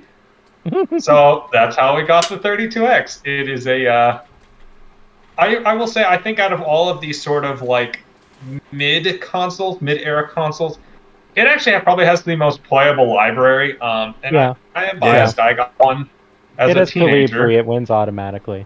Yeah, that's one of those. That's one of my Holy Grail games, which I'll probably never get to actually touch in person. But I have a physical copy. Yes, I know, and I am envious of that fact. Yeah, if it makes you say anything else, I have a physical copy of Calibri too. Oh, let's quit waving our willies here, goddammit.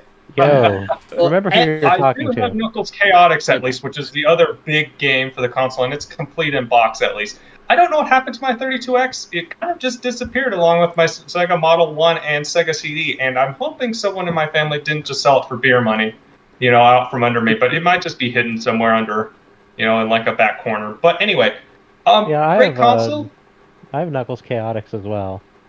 I do not. Nice. Well, the Nintendo brainwashee over here, I don't think even knew what the 32X was back in the day, so I probably don't have as much to say about this one as you all do, but I did want to mention, were we going to cover the Sega CD on this stream, or was that earlier? That was earlier. Yeah, that was earlier.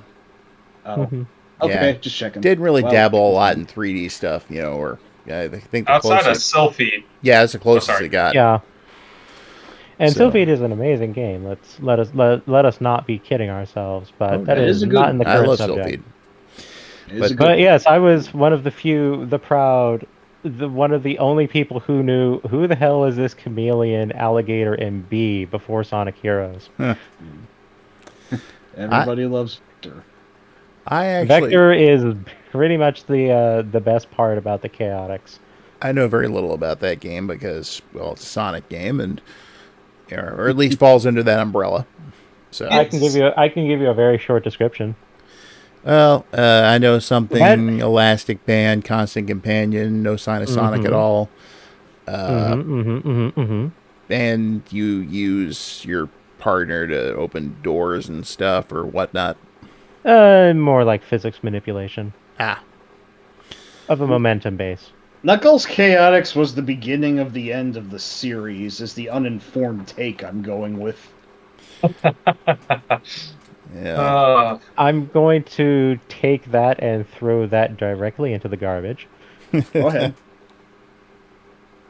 Just insert directly into toilet. I mean, along Kind of a with, flush I mean, sound Rob's definitely even less of a Sonic fan than I am, but I say lately, I don't really think I'm a big fan of the series after all. Aside from like the good games for it, which, in my opinion, I can only really count on two hands. I don't know. I don't want to be that guy. I mean, I will 10 fist fight you at dawn later. I mean, two hands. If you can count on two hands, good games in a franchise, that's actually not bad compared to a lot of franchises. Right. Well, that is true. All right, The maybe question three. here is, can Satanga use each hand more than once? Maybe. Just like holds up an entire hand, one. The other hand, two. I like Sonic on the Master System. That's basically it. That is a good game, to be fair. But getting back to the 32X, I remember a friend of mine picked that up, and I remember going over to his place, and the only game he bought with it was Doom. And I was like, this game again. All right, whatever. Probably the second best port of that era, of this tier of console, because the Jaguar port was far and away the best version and would be the basis for pretty much every other port for a long, long time. We don't speak of the 3DO port. The CDI couldn't run it. The CD32 couldn't run it, but the 32X could, and it's actually a pretty solid port. Party music notwithstanding. And let's not forget that the VIS would never run it because it's not edutainment. Well, It does I don't teach how to kill know. the demons. I was going to say, if there was ever a hell invasion, it would actually be pretty practical. Granted, but I think after that, the only time I really played 32X stuff was on store kiosks. I remember playing Knuckles Chaotix once and Star Wars Arcade. And laughing, I laughed my head off when I first heard Admiral Akbar's voice. Oh boy. Oh Jesus. I have not actually played the killer app for the 32X, and I don't own it either. For some reason, it just didn't get it. It just didn't interest me. So I'll have to give that a listen. Watch for enemy fighters. That's literally what he sounds like. I Admiral really Akbar, hate by to way of bring. Joe Pesci.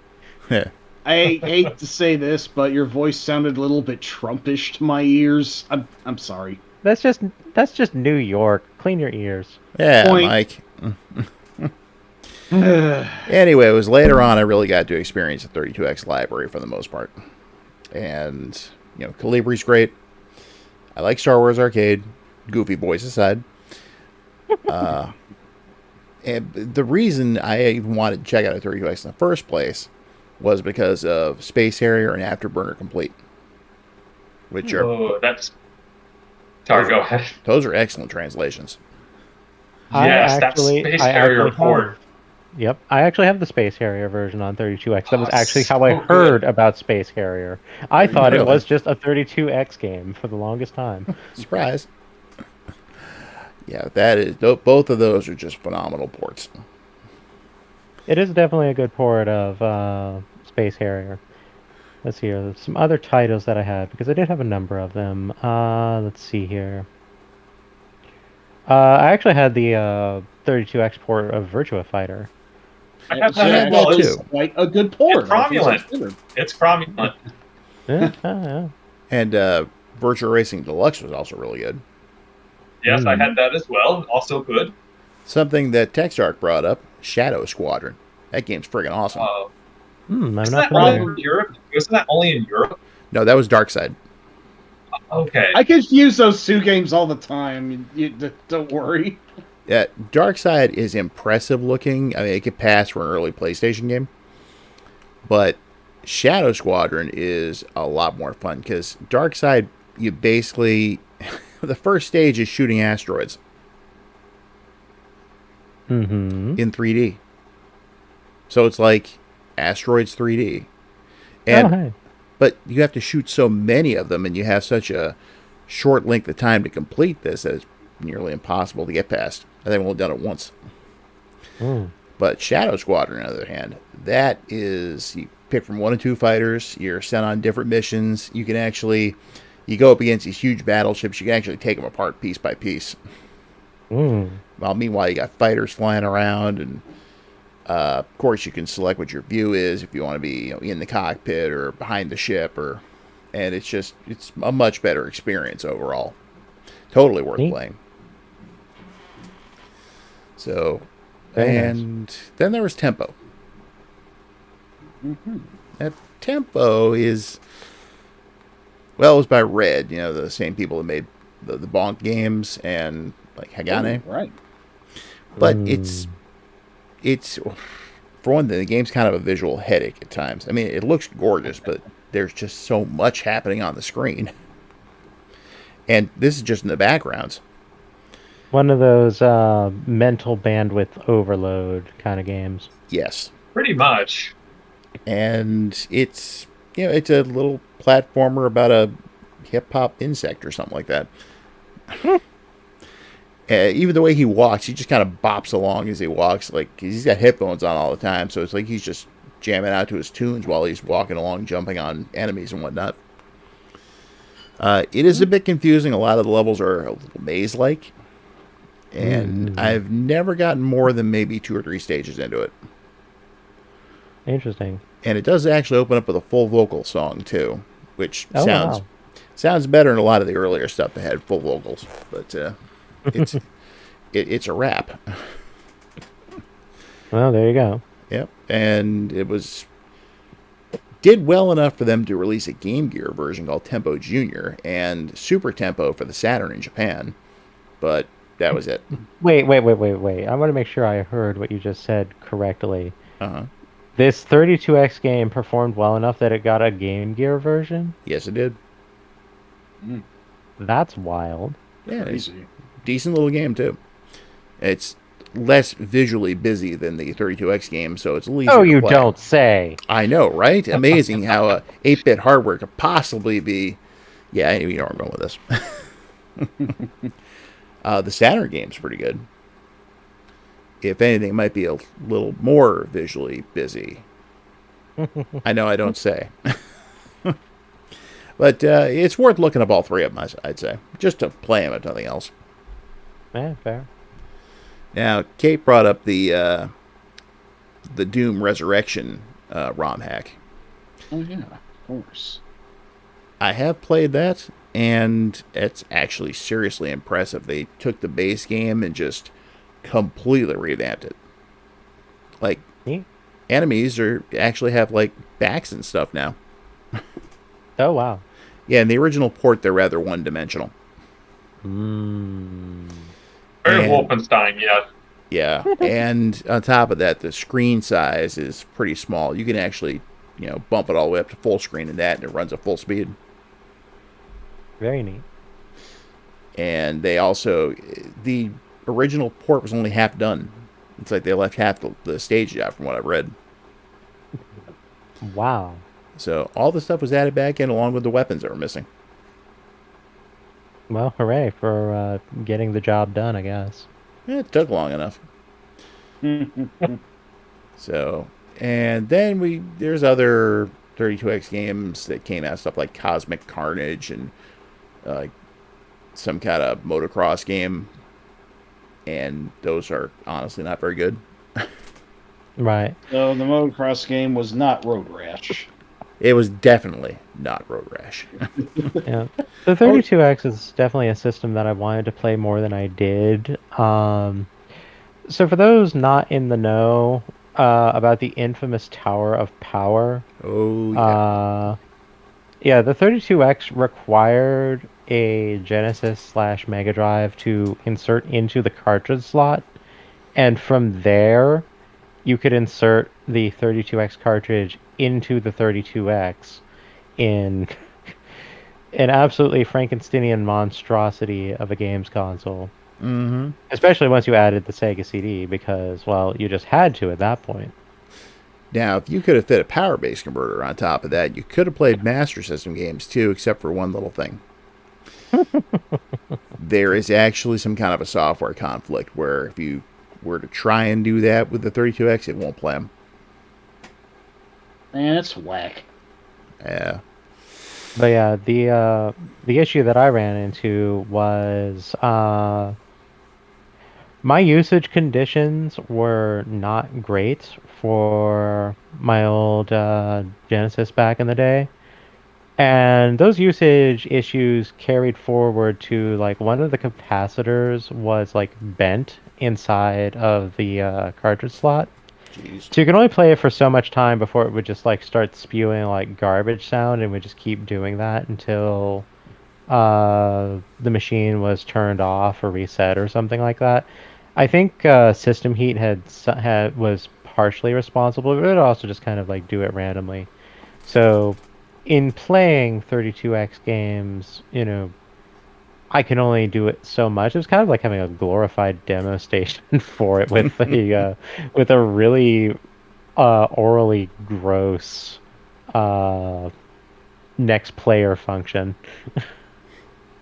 Now, something I heard, supposedly, if you were to leave the 32X plugged into a live outlet, that the power current would eventually fry the console. Mm.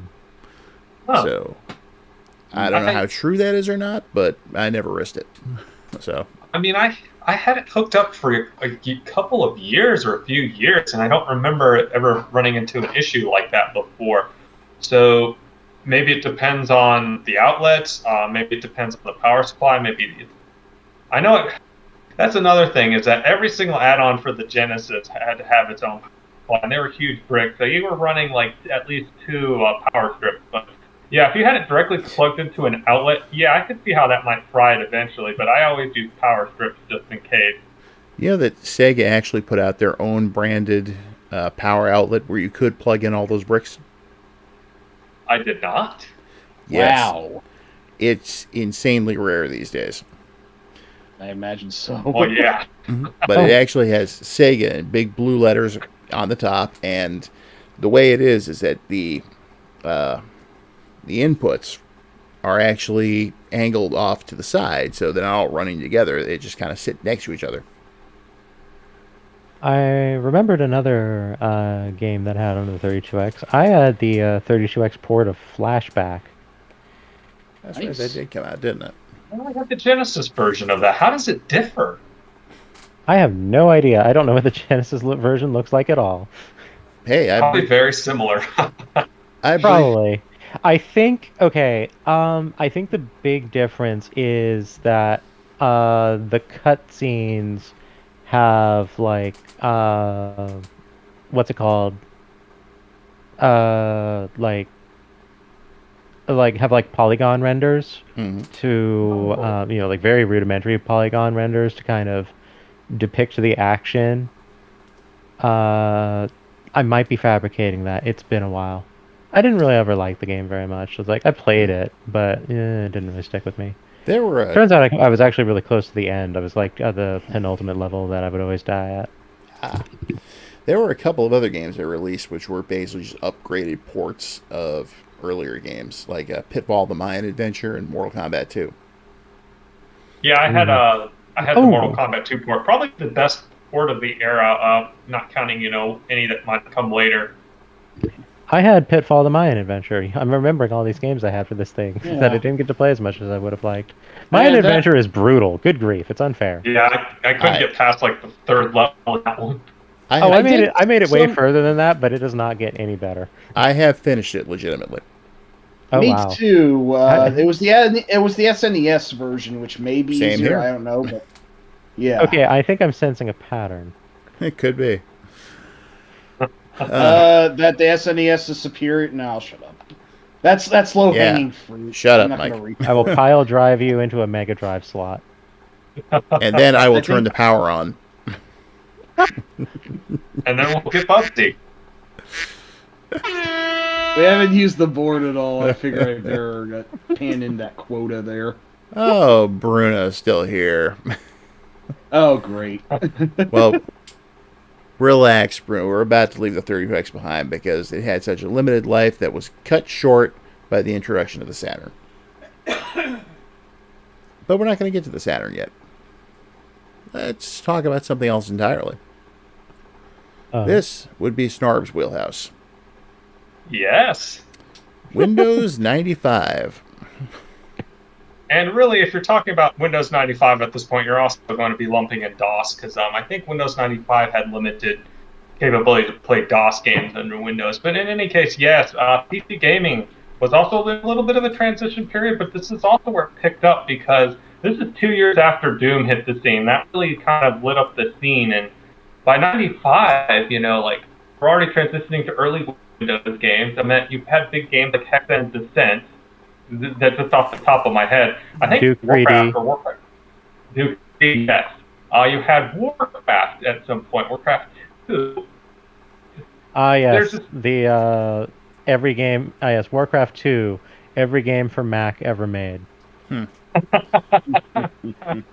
contextualize, it's not me digging on Macs. That's very specifically a reference to a very specific Flash video on Newgrounds from Once Upon a Time. There's just like a PC versus Mac, like 2 video parody debate. It was just about 2 friends saying this is why my computer is better, and then they go to their place and they show all the problems. And it's well, your Mac doesn't have any games. Oh yeah, check this out. Every game for Mac ever made, and the only thing in there is Warcraft 2. Okay, apparently my voice is sounding very faded and distorted. How long has that been going on? Does anyone know? Because I'm not on the best internet at the moment, sadly. It's kind of happened on and off. Yeah. I've heard worse. Okay. I will have to figure out fine the way right to now. fix that. I don't know if it's the microphone or the internet. It's one of the two, but yes. I'd say probably the internet. Yeah. Suffice to say, this was a great era if you weren't really interested in getting into 32-bit consoles, because I just skipped that generation. I really wanted a Saturn, but I think either my parents kind of vetoed that because of the price, or they just didn't think the games were interesting enough. And speaking of the U.S. Saturn lineup, we'll get to that. It's wow. interesting. Were your parents gamers? Is the question I have. I mean, they picked the Sega Genesis out for me. I didn't even ask for it.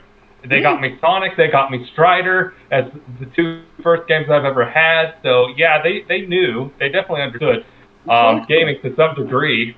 But, yeah, you could have easily skipped the PlayStation, the Saturn, any of the wannabe 32-bit consoles, and just stuck to PC. And that's actually how I first played Rayman.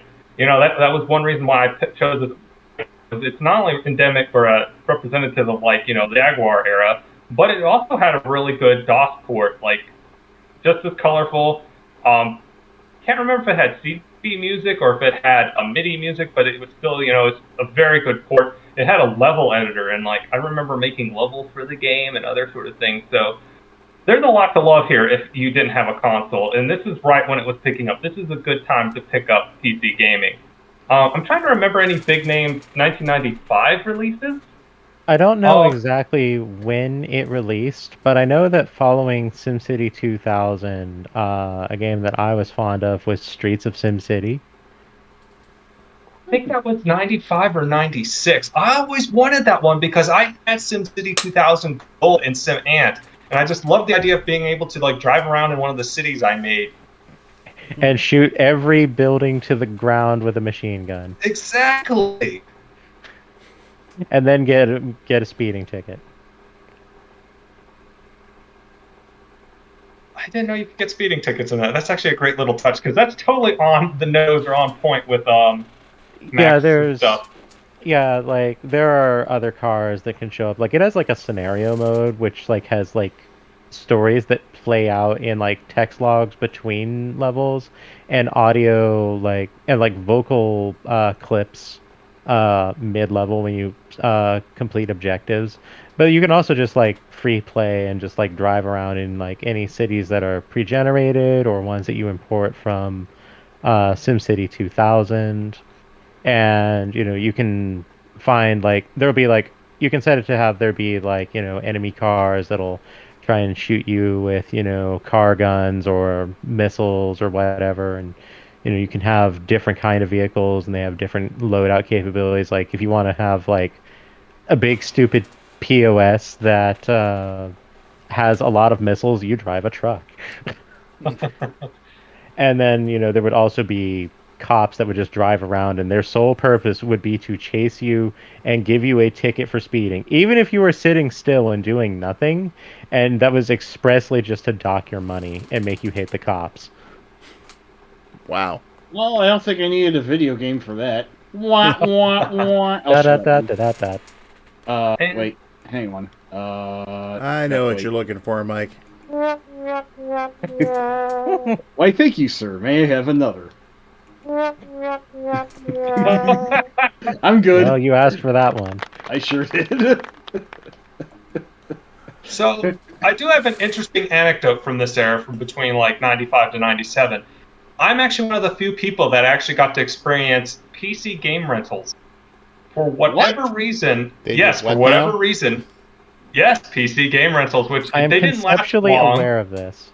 Wow. They didn't last long, but this is something a bookstore, a local chain bookstore in my town did. They were called Hastings. And for a brief period of time, you could rent PC games. That's how I actually got to play a lot of strategy games. I didn't normally play those kind of games as a kid.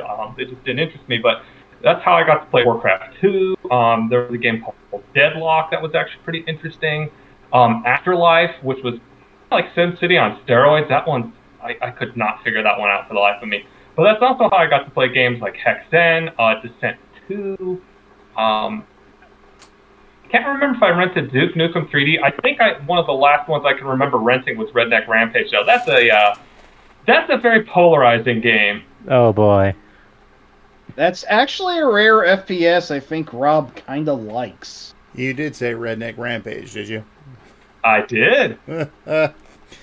Good friend of mine had that for his PC. This is actually where I spent most of my time playing around with the PC. It was his place. Now, I remember going with my friend Braunley over to this friend of his place and got to see some stuff there, but for the life of me, I can't remember any of it. But my friend's, his name is Lars, and he had, let's see, I know he had X-Wing, I think he had TIE Fighter, had Redneck Rampage for some reason, and he had Quake and some other stuff that I can't recall. But Redneck Rampage, the thing that got me about that was there's that truck that drives around, Yes. And I just remember the first time I got run over by it, and it switches to your perspective, and you're just hanging on the hood of the truck as it's driving around. And you just, all you could see is like the grill of the truck and the scenery flying past, and it was hilarious. That is pretty great, I will say. I did play quite a bit of X-Wing over there too, so. Yes, I had TIE Fighter. I found the box for that recently, actually, but I could not find the disc, so I might just have to find the CD version and just, have a weird semi-complete version of the game. So why not? Piece it together. I wanted to double check this one before I open my face about the matter, but 97 does actually qualify a game that was definitely playable on Windows 95, and Satanga, kindly hold your barbs because I know that they'll be coming. But January of 97, that's actually when Diablo launched. I don't really Yes. have any barbs for Diablo, honestly. No, but you do for Blizzard and everything about that. I mean, sure, but, they were massive assholes back at this time, so I'll, give me some credit. I can stow it where it's needed. Diablo was, I remember playing the demo for that obsessively, but I didn't actually own any game in the franchise until Diablo 2. And that is still the only game I own. I heard very mixed things about 3 and also about 4. So, yeah, the first 2 games, very good. I maintain that the first one is the best one. I actually think that 2 is in a very awful game from a design perspective. But that's not what this one's about. That's not what this show is about. But I do think that Diablo is very interesting from a technical perspective because it was originally not supposed to be an action game. It was actually supposed to be turn-based with, like, kind of a, how do you phrase it? You know how in some, like, roguelikes, if you wait for an excessive period of time, it'll pass a turn automatically? It was one of those. And at one point in the development, the director goes to, like, the programmer or something and says, hey, we need to make this into an action game. Can you do that? And the programmer or whatever goes, I can do it, but it's going to take a lot of effort. I'm going to need a raise to justify what I'm about to do. And they actually gave them the money. I think it was like functionally like $20,000 a year or something like that, or like a lump sum. I don't remember exactly the details. At which point the programmer just turned the wait period up times 20, and it was an action game. Very shrewd there. So, does that explain why most Western RPG combat is bad? Okay, I'll shut up now. I'm not a big fan Social of the credit click-to-move. deducted. I'll shut up forever. I'm not a big fan of the click-to-move, but I actually love that style of action RPG. I forget where I was going with that, other than I actually do like the more Diablo style kind of thing for some reason. I think it helps that you can hold down a button to like stand in place, and which is especially useful if you're playing as a spellcaster or a ranged character. Yep. If you're holding shift, you can actually just free fire without having to select a target, which is very useful if you're playing the rogue. I'm going to take your word for that. I've never played that game. As a rogue main, I can promise that. Okay. Anyway, I have no real other stories about anything Windows 95 based. I'm sure they exist, but like so many things came out during that period, and my family actually ended up in a weird situation where we were still using Windows 3.1 through that entire period. Oh, nice. And like I could still play like a lot of this stuff. Then we get to around the point where I'm in junior high, at which point we stop using a souped-up Pentium grade 486, and we get an E-machine, and that came with 98. I was thinking... At which point I could actually start playing all the stuff I was talking about. That was actually the first PC to speak of that was actually ever in my house. It was my father's. And the E-machine? No, not the E-machine. The Windows 98 machine. Oh, okay. I forget what he had, but he didn't have games for it, though. This is my dad we're talking about. He wouldn't have minded having like Space Invaders or Cubert on there, but emulation was still kind of in its infancy at the time. that's not to say I didn't mess with that, but we're not talking about 98 right now. That's a little bit beyond this era. Uh-huh. Just a bit.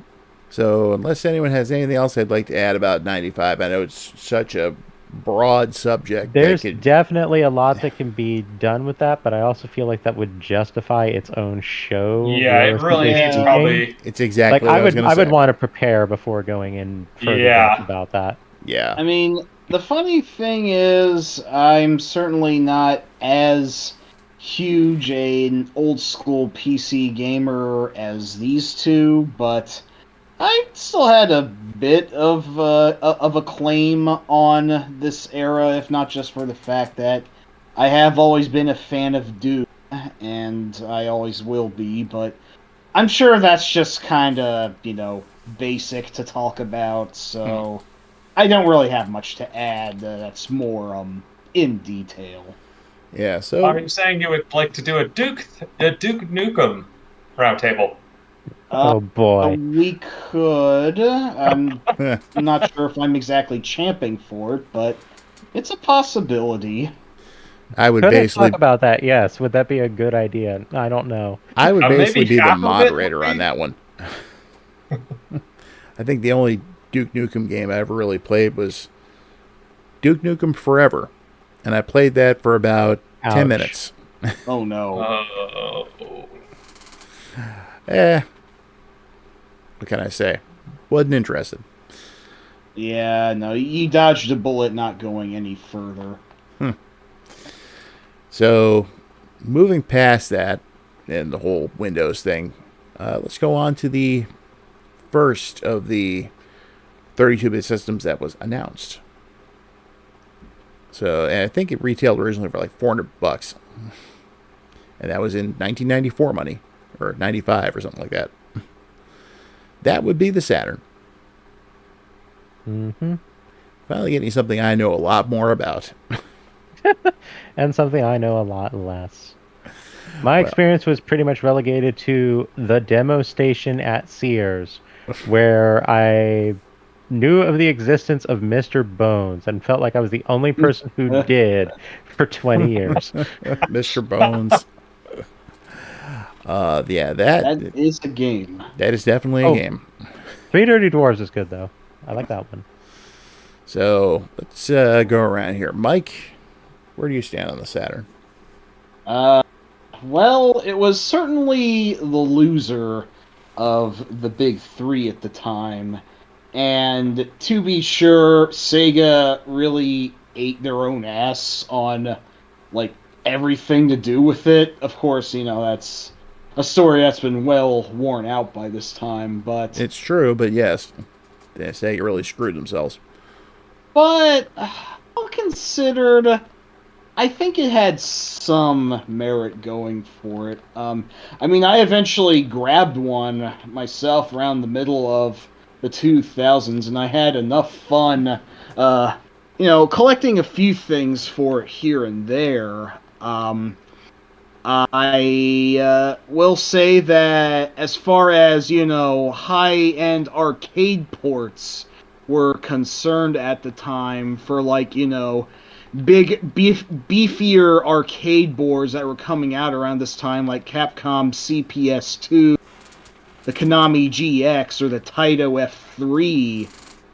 The Saturn, with the exception of, maybe a little bit more loading times, it handled those games like those like a fucking champ. I recall that for the time, the port it had of X-Men vs. Street Fighter was very well renowned, and I think even had some functionality that the arcade version didn't. I might be wrong about that. I never actually played it, but yeah, it was a port. It was a great port machine, and it had a few fairly worthy exclusives going for it as well.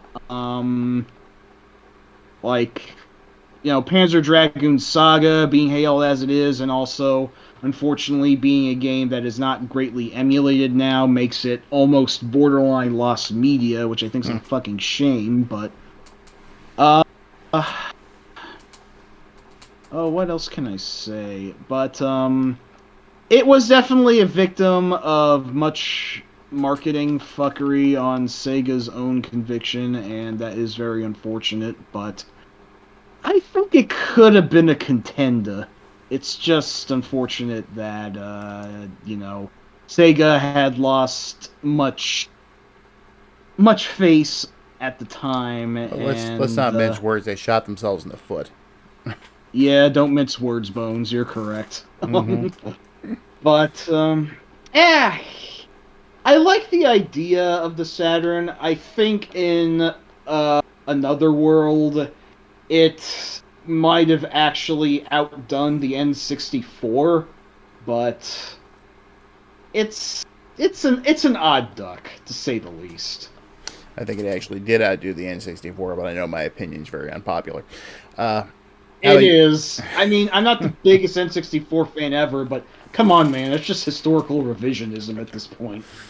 No, I just think it's better. Anyway. I mean, yeah, we all know what you fucking think. Jesus Christ. How about you, Snarb? Were you still not really able to do the console stuff at the time? Yeah, for whatever reason, I wasn't as interested in the PlayStation. That's one I would come around to much later in the 2000s, but the Saturn was the one I coveted. I remember seeing, like copies of Astle and Layer Section and a bunch of other stuff for rent. And I just really, really wanted the system. But again, I think there were two reasons. I think price was one, and I think the other is that they didn't have a good Sonic game for the system. I was a Sonic super fan at the time. So, to launch a big system like that without your key mascot is like, say what you will about Sonic, but that's a really bold move, if I have to be generous. Before Rob says he likes the Saturn because it didn't have a great Sonic game on it. I actually wasn't going to say that. I was going to say that Sega actually learned from that mistake with the Dreamcast, because what was one of the first games to come out? You're correct. Sonic Adventure. You're correct, yeah. A good game. So I actually didn't have much of a concept of Sonic when Adventure came out. I just played through it in full because I was so enamored by the Dreamcast. And to its credit, Adventure does do quite a few things that even I still find interesting today. Like, it's sort of like, in some cases, sort of open world-ish, and like, you can't really do much with that big space, but it was at least still interesting to explore. Like, it had this sort of immersive quality about it that I found interesting, and, we can get down to that. Go ahead. No, I thought it was quite cool for its time. It's just, for some reason, I never got on Sonic Adventure 2, for better or worse. I know there's a lot of debate on which is the better game between the two, but I don't have a horse in that race, because I never played the second. But yeah. I enjoy my time for Adventure for whatever it's worth, and, come on, Big the Cat isn't that awful. Not my opinion, anyway. I'm just going to say that in terms of Tales from the Sears demo station, someone took the statue of the bald man in Station Square and declared, "This is my boyfriend." Come again? Some 12-year-old just did that one day when I was at that demo station. Oh, wow. Bless them. That sounds great. Well, let's see. They were just playing Tales and like, this guy's my boyfriend. Well, it seems I'm the one with the most Saturn experience here, especially back when it came out. I don't have any at the time, but I did eventually get around to emulating the system and some of its bigger hits and some of its not bigger hits. I've explored the U.S. catalog, and it's actually surprisingly good, even though there was that whole anti-2D bias going on, which I'm sure you'll want to get into. Oh, yeah, more of a Sony thing, though. I've attempted to emulate the Saturn, and I've had like some modest success. Like, I played what's it called? I played Mega Man 8 on it. I've actually beaten Woodman in Mega Man 8. Nice! That seems something I haven't gotten around to yet. I didn't finish the game because I just kind of like struggled with the emulator, because we have like a decent one now, but I can't really do much with it. Yeah, now Saturn emulation has been dog dick for a long time. It's really unfortunate. Yeah, the prior emulator, which was like, I think it was like called like S3 or something, I don't remember exactly. Not a comfortable emulator, not a good emulator. Alas. Well, I can definitely tell you some stories. I remember when it came out. At the time, much like with every other console that came out, I really had no interest, simply because I looked at what had been released and it's like, there's nothing here I want to play. You know? And that continued on for several years in all these consoles cases. It wasn't until about 98 that I actually got my Saturn. They were starting to go on clearance. And it was around the same time that Electronics Boutique started carrying import games. Which was very intriguing to me. And I remember going to one of them with Bromley one day and seeing this game they had up at the front, like a new release kind of thing. And that was Radiant Silvergun. And, you know, as soon as I saw the Treasure name on that, saw it was a shooter, and it's like, okay, I think I need to get a Saturn now. Speaking of arcade ports, yeah, that was based on the Sega Titan hardware. And it was quite extra from the arcade version. I mean, of course, it had its own Saturn arrange mode that, you know, adds in cutscenes, adds in more bosses, has you, instead of choosing between playing the past or the next stage, you play both.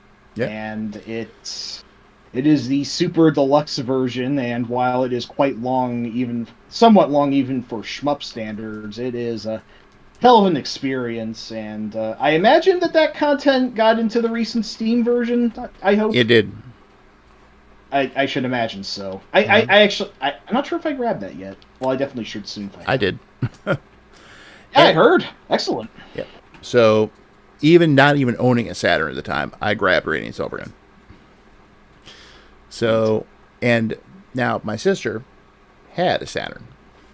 So I remember coming up with a deal for her, because I knew a place that sold Saturns. I made an arrangement to buy one next time I got paid. And it was one that was going to include like 3 free games with it. But I had to play Radiant Silvergun. So I said to her, it's like, if you loan me your Saturn for a week, I will give it back to you with 3 new games that you don't have. And took a little convincing on my part, but she eventually agreed. I borrowed the Saturn. I played the hell out of Radiant Silvergun. And when I got mine, sure enough, I brought her back her Saturn and gave her the 3 games that came with it. Which I think was like Virtua Fighter 2 and Daytona and one other one I can't think of off the top of my head. But it was nothing I was really interested in. It was the US releases, for one thing. And since I had a little more... Since I had a little more disposable income back then, I started hitting up Electronic Boutique every week or so just to grab a couple of the import titles they had there. That is actually something I forgot to mention in my initial assessment. It actually did have quite a good chunk of games and good games that we unfortunately did not get in the West, which really seems to kind of justify why it failed over here. I've often said, to getting good with the Saturn, you have to know Japanese. Unfortunately, yeah, but if I'm not mistaken, that was, the Saturn getting shortchanged the way it did was actually a fair motivation for you starting your OPCFG website, correct? It was, although the denial of Gradius Gaiden was what basically pushed me over the edge. And that was on the PlayStation, hence. Yeah. I'm surprised that one actually didn't get a Saturn port, but still. Yeah, I think it was an exclusive. All I know is I started buying import games whenever I found them after that. I ended up picking up, just in that first go-around, I got Capcom Generation 1 and 2, the Konami Antiques, the MSX Ultra Pack.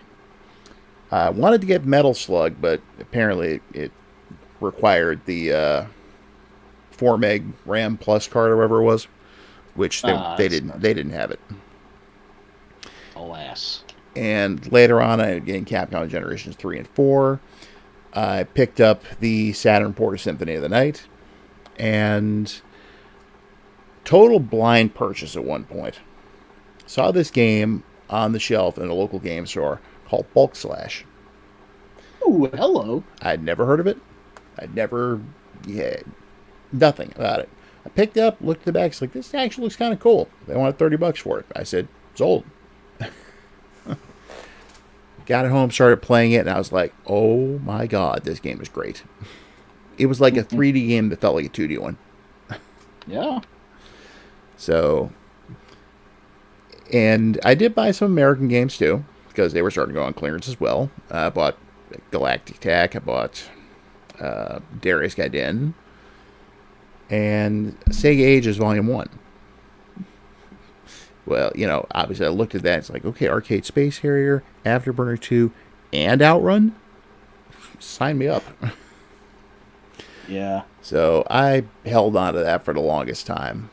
And eventually, later on, got stuff like Shin Shinobi Den and Tetris Plus and other games like that. So it was a good time. But before all that happened, I remember seeing some games in stores and just thinking, like with in the case of Shinobi Legions, it was like, no, this looks like Mortal Kombat. Then I got Shin Shinobi Den, and it's like, okay, it's actually better. And there was one other game, though, that I found. As soon as I found it, I was like, okay, I have to get this. That was Guardian Heroes. Hello. Yes. Mm-hmm. Faults aside, I do quite like that one. Now, I did stumble across Silhouette Mirage once, too. But unfortunately, I, at the time, did not own a Saturn. So, no Silhouette Mirage for me. You had to settle for the fucked up Bill Clinton version. Pretty much. But yeah, that was a very good time for the Saturn. Once I actually bought one, started to experience what had come out for it. I'm just sorry I missed so many of the really good shooters when they were cheap. Yeah, no kidding. I mean, I was glad to find the Bulk Slash at a gaming convention back in the day. While I did pay a somewhat premium price for it, I guarantee that whatever I paid for it back then would be about fivefold nowadays. Oh, yeah. So, I remember actually also finding along the lines like Gradius Deluxe Pack, Gunbird, and other games like that. Sexy Parodius, too. Nice.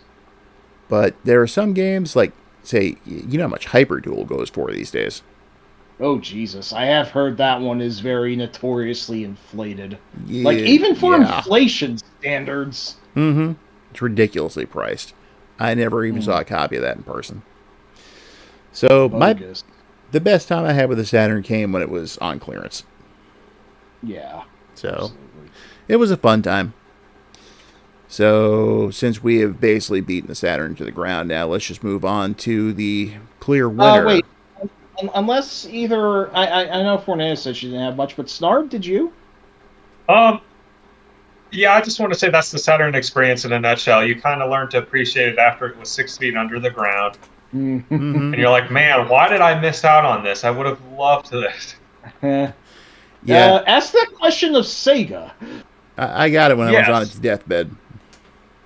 And yes, Sharon, to answer your question, I did pick up video games from Blockbuster. That's how I ended up getting a complete in-box copy of Contra Force for $11. Now, that's a game that's ridiculously overpriced these days, but that's an NES game, so we're not talking about that. Especially for its quality, but yeah, let's digress. So we'll move on to the clear winner of this era, the PlayStation. Yeah, that was basically where I'm cutting it off, was that point in 1997 when the big game was Final Fantasy VII, and everybody and their friggin' brother had to have it. Except for me. I wanted Symphony of the Night. I did too, but I ended up getting FF7 anyway for the fuck of it. Funny thing is, I was not on the, it hadn't even registered that this is the same game. This is in the same series of that one NES game that my brother and I sold because we couldn't fucking beat the first boss in it. So, I just got it for the fuck of it because everyone was talking about it. I just kind of shrugged and went along with the hype. It's like, hey, the PlayStation. I have a PlayStation now. I mostly got it for Symphony, but I need other good games for it. Lots of people are saying this is a good game. Well, I guess I'll pick it up. And well, to its credit, I ended up quite liking it and becoming a fan of Final Fantasy for several years until I couldn't keep it up anymore. So. My younger brother had Final Fantasy VII. I played it for about 10 minutes and was like, yeah, I'm doping out of this right now. 10 minutes, a lot of games. Yeah, I do. That's usually enough time for me to tell us whether or not I'm going to like it. That's basically your trial period, the time limit. Yep. It's not the most generous one, but I don't blame you. Everyone goes by their own metric. If I'm not feeling it within the first 10 minutes, I want nothing to do with it. Yeah. So, that being said, Forneia, you have any particular memories about the PlayStation?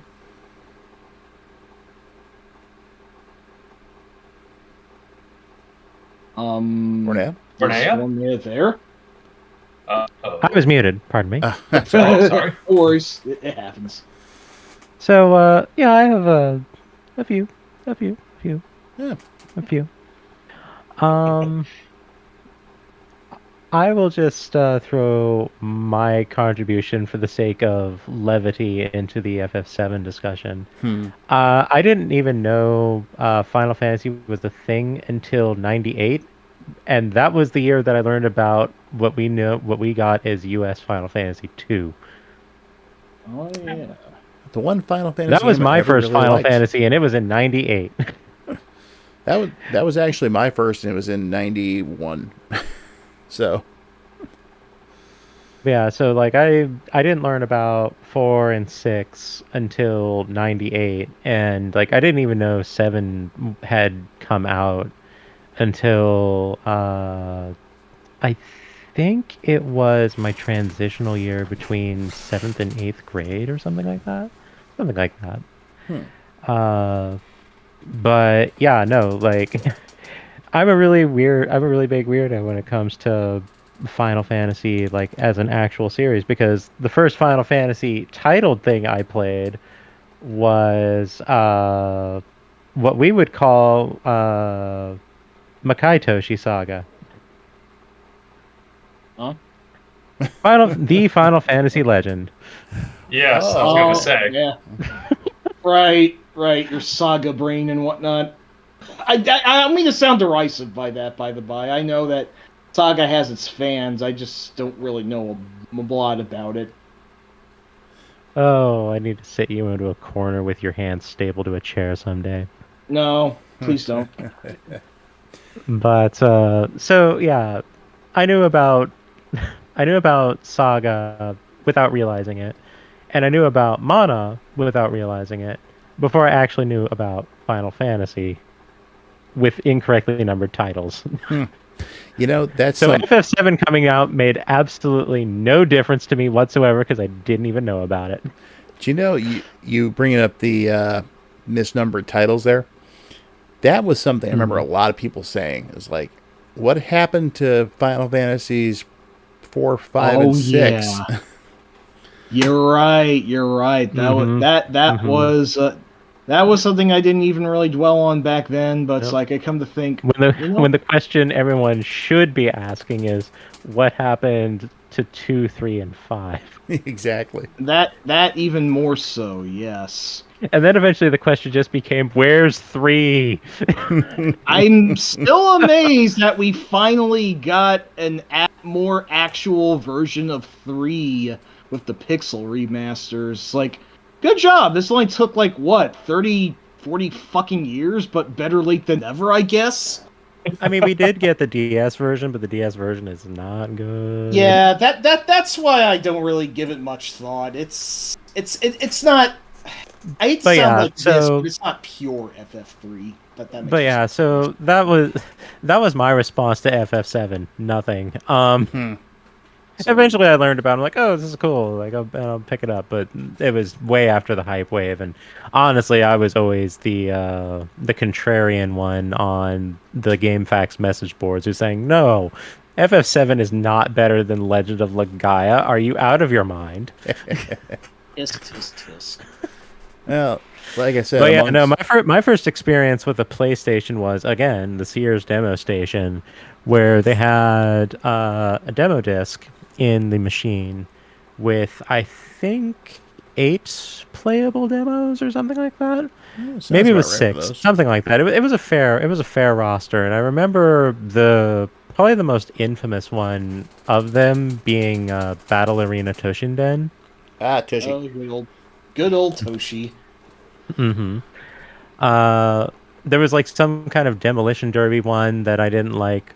The one that I ended up playing the most at that demo station, I do not remember the name of properly. I think it involved the term downhill jam, and it was basically kind of like an extreme sports kind of deal with like BMX or like rollerblades and that kind of thing. It wasn't Tony Hawk's Pro Skater. No. No. Okay. No. Did I say skateboard? Yeah, no, Mike. But there's a level called Downhill Jam in that game. So. Well, I never played Pro Skater 1. I'll be real. Okay. But again, things kids at the demo station say when it came to explaining the controls to me for this, downhill, we are using sprites to represent people, like rotoscope sprites to represent people. Downhill, like kind of, extreme sport racing game, sort of, kind of. The controls were explained to me as you press the X button to go fast. You press the square button to get thin. Okay. Weird. The get thin button was the brake. Wow. And the character would like stand up and turn like profile. This demo station kid called it getting thin. All I can think of to say now is thinner, but that's all I got. I'm sorry. That is an unfortunate reference, Mike, and I'm going to have to whip you for that. Everyone always laughs about press F to pay respects or press X to Jason. I have pressed square to get thin. That is pretty amazing when you put it that way. Oh boy. Yeah, getting back to the Final Fantasy thing real quick, yeah. I swear everybody I knew was all like, Final Fantasy 7, Final Fantasy 7. I'm all going, okay, I'm getting Symphony of the Night. I don't know about you people. And they were all very dismissive of the game until they saw it in action. And then it became, oh, wow, I had no idea. This is, yeah. And it's like, it's because I know what I'm talking about. You can have your cake and eat it too, guys. So, Snarb. Are you still in that era? The PlayStation was kind of a weird one for me. Most of my friends that I knew at the time had an N64, so I played... Well, I know we're going to get to that, so I played more of those kind of games. It wasn't until the PlayStation was heavily discounted and released in the PS1 model, the Thin, that I really got to experience it. So this would have been late 90s, early to mid 2000s. And despite not owning a PlayStation, I actually own a few games for it, notably the JoJo's Bizarre Adventure fighting game, which is a fantastic port. Cut down animations and sprites aside, it has a very great story mode. Silhouette Mirage, beautiful, gorgeous game, even on the PlayStation. Some issues there with the localization. We'll leave it at that. Yeah. And also Thunder Force 5. I had heard about that game. I forget how, and I had been wanting it for so long because Thunder Force 4 had promised a sequel forever. I remember just being sat there wondering, where's Thunder Force 5? And then I found out, hey, it actually was on the Saturn and then ported to the PlayStation. So naturally, I plopped down and I got a copy of that back when PlayStation games were going pretty cheap. I only paid probably $20 to $40 for that. Same with Silhouette Mirage and JoJo. So probably good deals now if I had to go back and look and see what they go for now. But yeah, it was really weird. I would just experience games here and there. I remember seeing like Twisted Metal in magazines and being really wanting to play that one. And stuff like the Loaded series, Loaded and Reloaded. But that was kind of it. Like most of the stuff I read seemed to hype up the N64 or even the Saturn more, and I'm not sure. Wow, that's fucking stupid. I mean, Game Fan loved the Saturn. They loved the 2D games and stuff. I remember them talking about Clockwork Knight and stuff like, what else was there? There was another game they really hyped up, and I know Clockwork Knight was one. Maybe even Bug. I forget who ran Game Fan, but they were a huge fan of mascot platformers, so I'm almost certain I saw Bug in there at some point. Oh, Lord. Oh, all right. Yeah, actually, Bug. You know what? First off, I just want to confirm, though, what was the type of the... What was the model of the PlayStation you got again? The ones that most of my friends had were the PS1, the thinner model, for some reason. I don't remember any... Damn you! I told you, I'm going to whip you for that reference. Okay, I hate that movie I so hope that's much. the last time I'll say it. All right, Mike. I have to explain that at some point, but this is not the stream for it, sir. Mike, I think you've earned one of these. How much of a dick I am? What the fuck is wrong with anyway, no, honestly though, putting in historical context, I can actually understand why some publications would have been dismissive of the PlayStation because Sony was simply not in the games business as long as Nintendo and Sega. Like, you know, the N64 and the Saturn were technically the ones to beat. This electronics company is just now getting into the games business, and they're basically the new challenger. And then they just, like, ended up just, like, corkscrew crossing Sega right in the nose, and they went the distance and won by at least split decision, if not unanimous decision, over Nintendo at the time. But you know, they did technically have an uphill battle in the public eye, and I think that is also the reason why I went with getting the N64 first, because not just, you know, because I was Nintendo poisoned, but also, hey, I know Nintendo makes good games, good consoles. This one's probably going to be good too. And question mark. I mean, you're kind of on the nose there, because the PlayStation out of the gate wasn't that strong. It had kind of the same sort of games that the Saturn had. It had some really odd transitional games. Like, I remember Crazy Ivan seeing that in magazines and being like, what the hell is this? Because the ad has like a giant fat, like a large fat man in a diaper, and I'm like, it's not a sumo. He is not a sumo wrestler, by the way. And there's just this Russian guy like holding a newspaper, and it's like, what the hell is this? And that was a lot of the early PlayStation advertising there. You are not Red E. Welcome to the Fight Palace. Yeah. Also, Prime's joined us. Oh, Prime, dude, what's up? I see that. Yeah. What else though?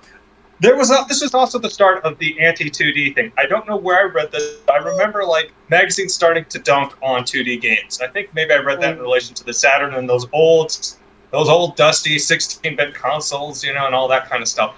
And that was also a thing that Sony did. They really pushed for 3D games. So out of the gate, they were kind of weaker than the other two.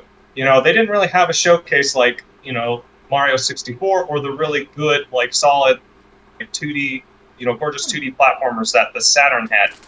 But it paid dividends because, as noted, once Final Fantasy VII hit, that was when the tide changed. That's when I started hearing about the console. And it was always Final Fantasy VII.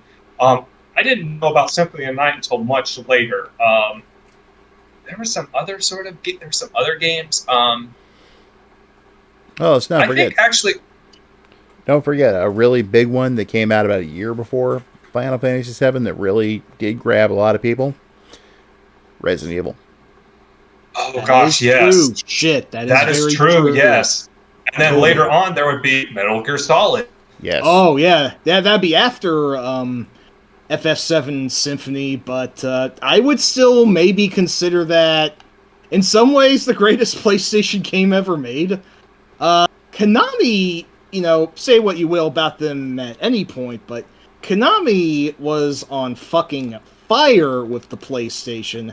We got Symphony of the Night, we got Metal Gear Solid, we got an all-new IP that turned out to be silent fucking hit. And I would certainly praise Gradius Gaiden because I do think that is the greatest game of that series. But of course, Rob mentioned it. He created the OPCFG because we didn't get that in the West. That's right. And I guess I'm still a little salty about that even all these years later. I didn't even know it was a thing until I read about it. You do know that eventually came full circle, right? In what way exactly? I started the OPCFG because we did not get Gradius Gaiden here. That's true, yes. And then, years later, as I'm on the verge of shutting the OPCFG down... It gets released on the PSP. No. Oops. PlayStation Classic. But only in Japan. Oh, no! Not again! Yep, it was like, well, I think things have come full circle with the OPCFG. I'm just going to leave it off here. Which is basically what I did. On this note, I actually did experience the PlayStation in a very weird way besides, playing it, once people started to buy the discounted model. I actually had Gleam, which was the first PlayStation emulator, and by golly, I rented a bunch of games for it. Brave Fencer Musashi, Mega Man Legends, Silent Hill, what else? See the Contra Adventure. Oh boy. That one's not good. Wait, what game? What game? I'm sorry, Steve the what? The Contra Adventure. Oh, Steve! Oh yeah, no, that fuck. And also, what was it? Contra Legacy of War. Some hits and misses there, but more hits than misses, I would say. There were a few. I think there were a couple others that I'm just drawing a blank on. But the emulation quality for the era was shockingly good. Like Silent Hill looked amazing. Like it upped the resolution a little bit, and it also smoothed out the graphics a little bit. I think it added like bilinear filtering or whatever. Same with Mega Man Legends. That looked so crisp. I don't think that one ran quite as well. I think that ran maybe at like half the frame rate, or maybe it was up and down, but not a bad way to experience the system. And that's kind of what got me interested in it later on, and then a friend introduced me more to the library because he was really big into the JRPGs and other kinds of stuff, especially on the PlayStation 2. So, well, speaking as someone who was there basically from the beginning, unless you have something else you want to add, Snarb. I was just going to say I killed the chat, but then you brought it back, so that's good. I remember seeing the early magazine stuff for the PlayStation, not really being interested in. And then Braunley, he was in the Navy at the time, came home on leave, had one. This would have been sometime in 95. Like late 95. And I'm pretty sure what he had with him were... he did have Crazy Ivan. He had Kiliak, the DNA imperative. Oh. Right. And he had Philosoma. Oh, hey. Oh. Philosoma was an interesting game. As a shooter, it's okay. It's just the way they constantly changed perspectives, and that was the interesting part. But yeah, as time went on, he eventually got out of the Navy, and he ended up getting stuff like Tekken 2. Probably some other games I'm just not remembering at the moment, but I was there the day we both saw Resident Evil for the first time. It was being run on a GameStop monitor. And specifically the scene with the giant tarantulas. Oh. And just seeing how realistic they looked. I mean, you look back at them now, it's like you can see how they don't really, but at the time, that was just like, holy shit. Those look like real spiders. So, of course, he had to pick that up, and I got to watch him play through that. And, I kept following it on and off. I still wasn't committed to buying one. And then I got the news about Symphony. And I actually got to experience that one about a year or so before it came out, I think. Or maybe it was just a few months. Whatever the case was. One of the local game stores, they'd gotten an import copy in. And so I went down to check it out. And when I got there, they were actually pretty far in the game. They were fighting Beelzebub. So seeing this thing, the giant rotting corpse hanging by meat hooks with flies swarming around, it's like, I never ever expected a Castlevania game to ever do anything like that. And when it came time for me to get my own PlayStation, when Symphony was coming out, I had actually gone and gotten the import version of Symphony first, just to have it. And I bought my PlayStation with Symphony of the Night. Shortly after that, I bought Legacy of War. Oops. No. Yeah. That was my first major disappointment of that era. And let's see. After that, it was just... I got pretty heavy into the PlayStation after that. And ended up getting into the Wipeout games. I had Silent Hill. I had Resident Evil 1, 2, and 3. I had Metal Gear Solid. Played through Metal Gear Solid. It's the only Metal Gear game I've played through to this day. Still up Mirage, Thunder Wars 5. I made it a point to grab as many shooters as I could. You know. And I also, when I found it, I was able to get it done.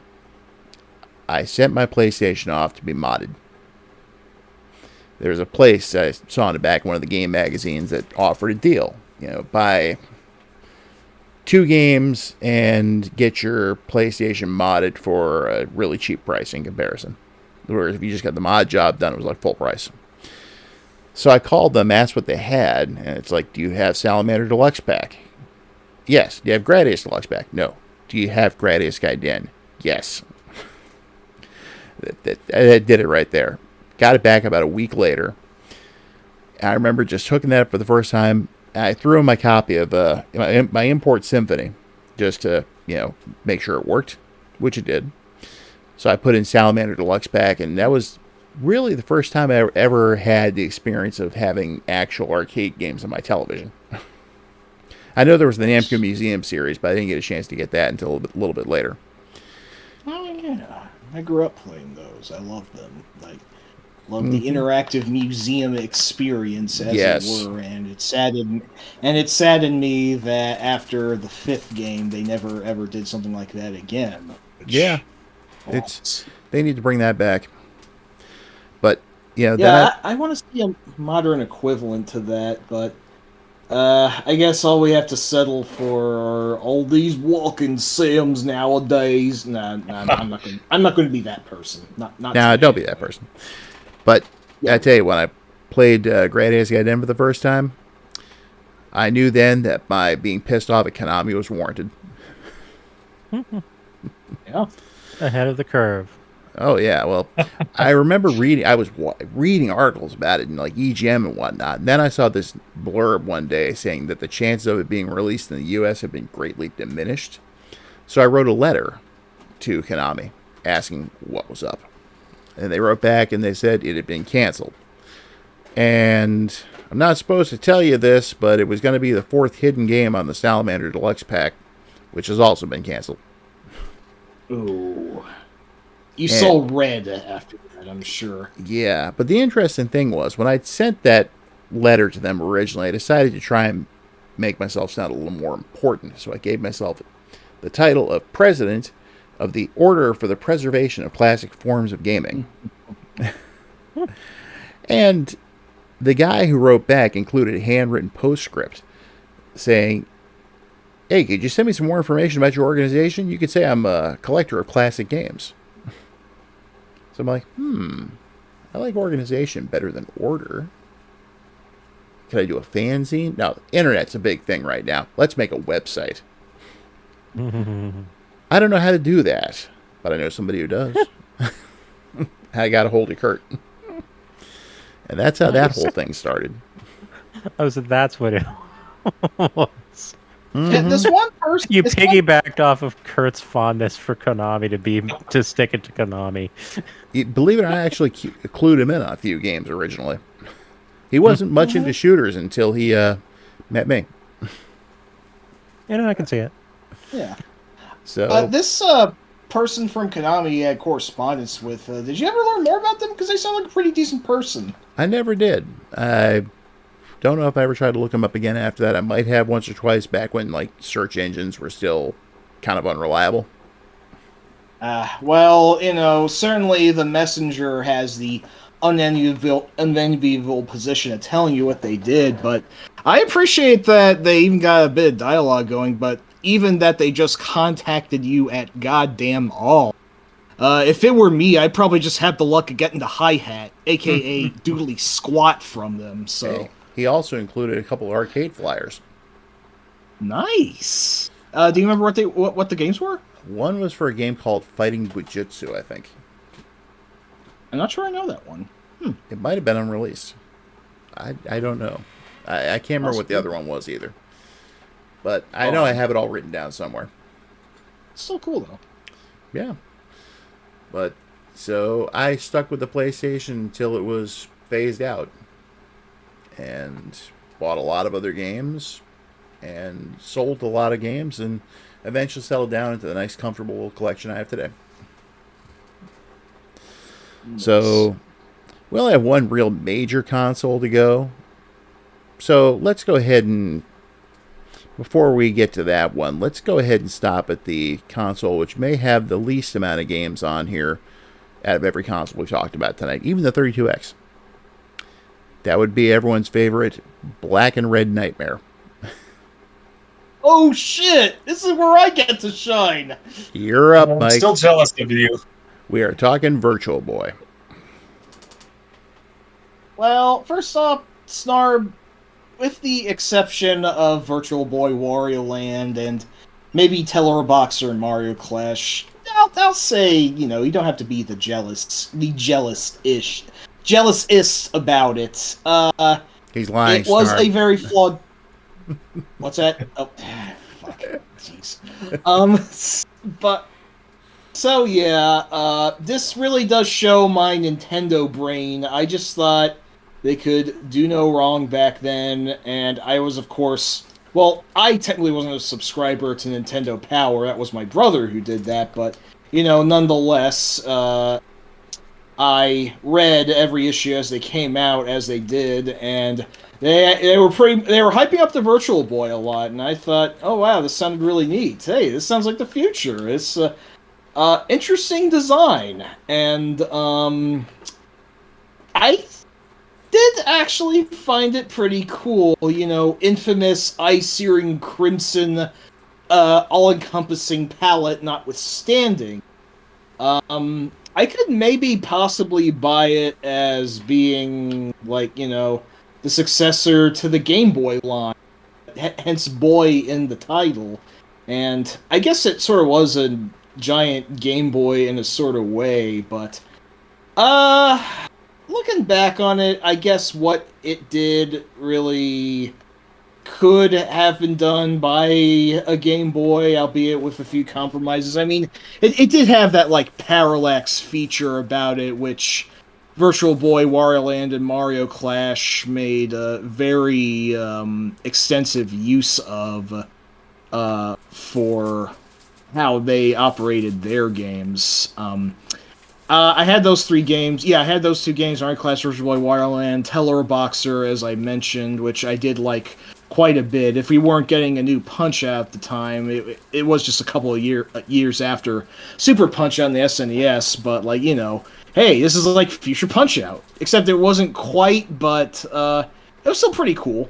I also got Galactic Pinball, which is pretty neat, although, what it didn't necessarily have to be done in 3D, but I had Panic Bomber, which, again, was cool, but, the 3D functionality wasn't really all that much to write home about. I mean, Panic Bomber did get a Neo Geo release also, and maybe a couple other systems. But, what else did I did not get much. In fact, those might have been the only 5 games. No, I had Mario Tennis also. That was the pack-in, as it were, and it certainly was Mario Tennis before that took off more on the N64 when Camelot developed it.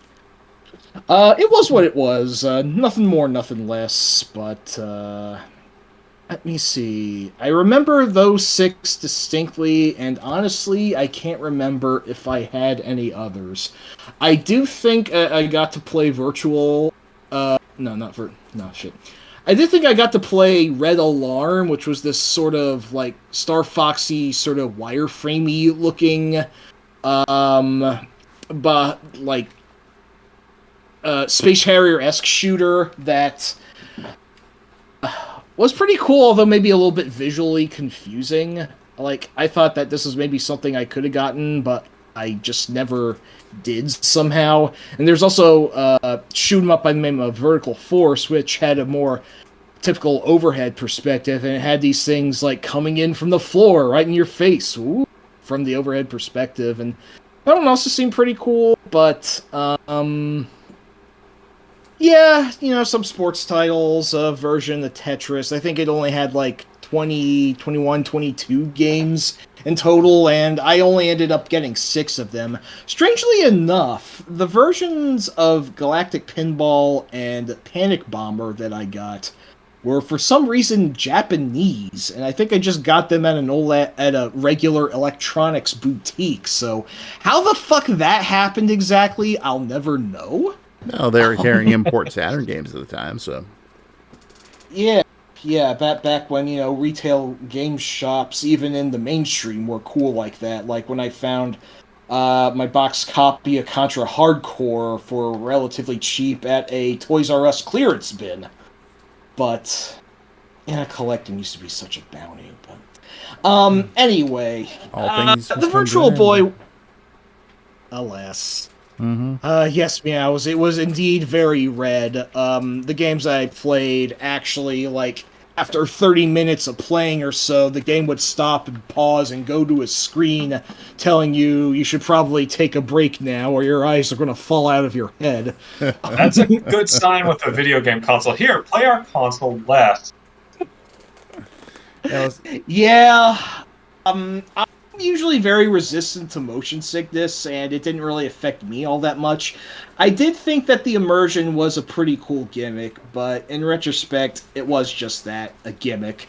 And that I didn't feel that much compelled to get any more Virtual Boy games outside of the 6 that I already had. I guess in retrospect, it just did kind of show that what it had to offer was ultimately pretty shallow. Although, if I had the wherewithal, I would have gotten the overhead action puzzle game Jack Bros, which is easily the most blatantly bullshit inflated out of the Virtual Boy's library nowadays. Because it's the first SMT game we ever got. It is! Yes, that's fucking crazy. The very first Shin Megami Tensei game was, of all things, an action spin-off featuring the semi-official mascot Jack Frost and 2 of the other yokai that have Jack in their name. That is just so fucking crazy.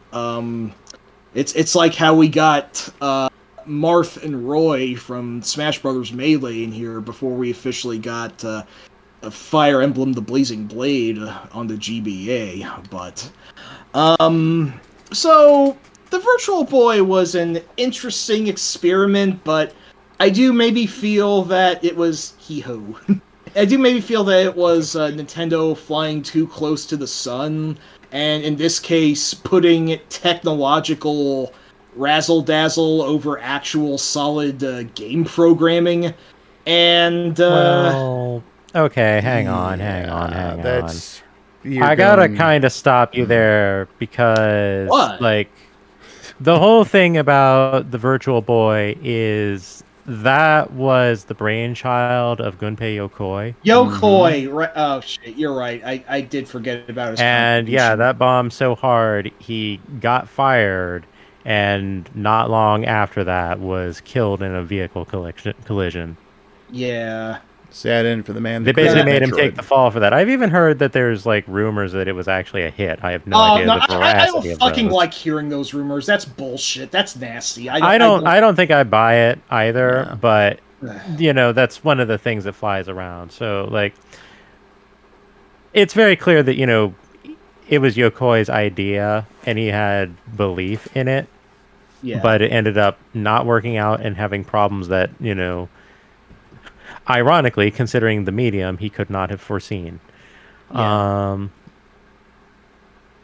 So, I don't feel like it was a matter of razzle dazzle or anything like that. It's just a matter of, all right, one of our, core creators who has done so much work for us, got us Metroid and a bunch of other stuff. And this is his time to, see what he can do. And it ended up being basically the biggest joke in the Nintendo hardware library. That kind of stings, Yeah.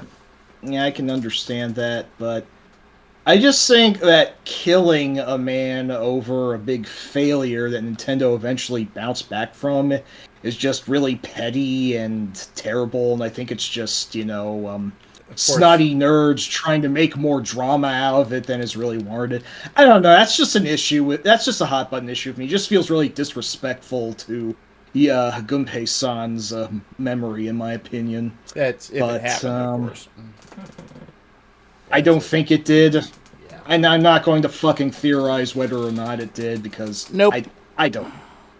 So I don't know. It's just anyway, putting all that aside, long story short, the Virtual Boy was not lacking for ambition, but it just didn't have the goods ultimately. So, most people do say that Virtual Boy Wario Land is quite good and maybe worth playing, but one excellent game out of 22 or so meh ones, what do we even say about that? I don't know. I don't either. Yeah. Snarb, anything you want to add at all?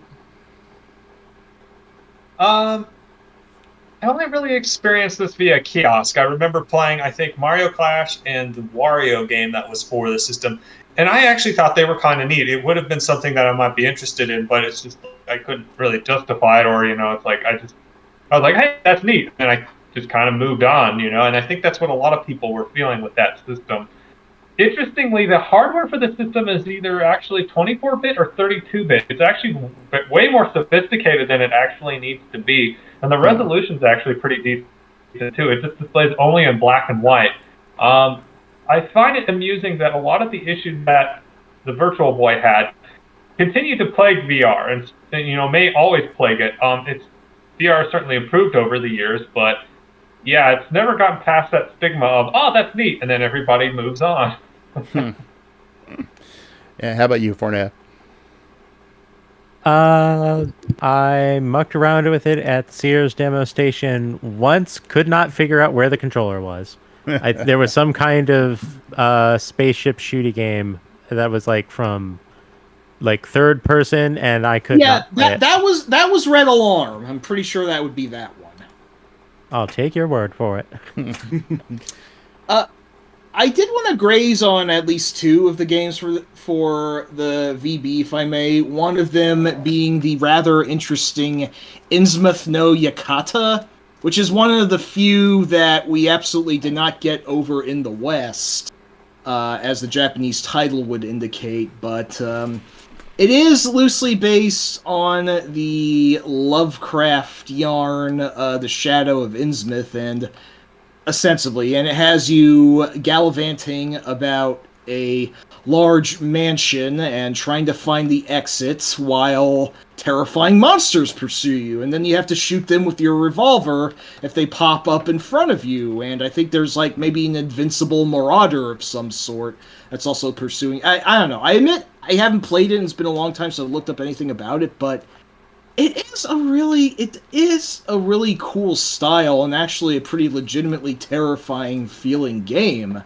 I could probably see why we didn't get it over in the West, because Nintendo was starting to shed their more for kids-esque sort of, I guess, what you call it, brand identity. Point. Yeah, brand identity. That's a good way of putting it. At this point, but I guess, something based on the infamous Lovecraft, who, I'm certainly not going to get into the man's infamy for what it is, because the internet 5 times over has covered that. But, See, Mike, you're supposed to graze these games, not give us in-depth analyses. Oh, yeah, no, that's fair. It's just pretty damn interesting. The other one I wanted to graze was the Waterworld.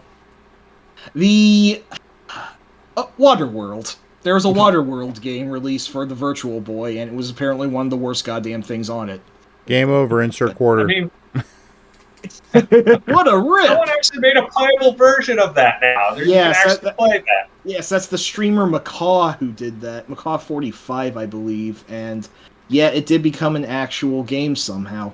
The Virtual Boy version was actually somewhat related to the Super NES version, which anyone only talks about nowadays because it has an amazing soundtrack, and yes, it does. And I think some of those songs actually were in the Virtual Boy version, like they were released more or less around the same time. And this was by Ocean Software, and it might have been the only game they did for that, which Ocean on the Virtual Boy, yes, it is exactly as shitty as you think it would be. Game over, insert $7 worth of quarters. Waterworld sure was a fucking thing, wasn't it? Yes. It actually made back most of its money. Apparently, I was reading about biggest box office flop, and apparently it actually wasn't that big of a flop compared to some of the stuff that's come since. That's Makes fucking sense. crazy. Yeah. I'm not too surprised. Now, I have my own personal story about the Virtual Boy. Guess what? It involved a kiosk. But in this case, it was a Blockbuster kiosk. Branching out. They had Mario Tennis running. I tried playing it and immediately got a headache. Oops.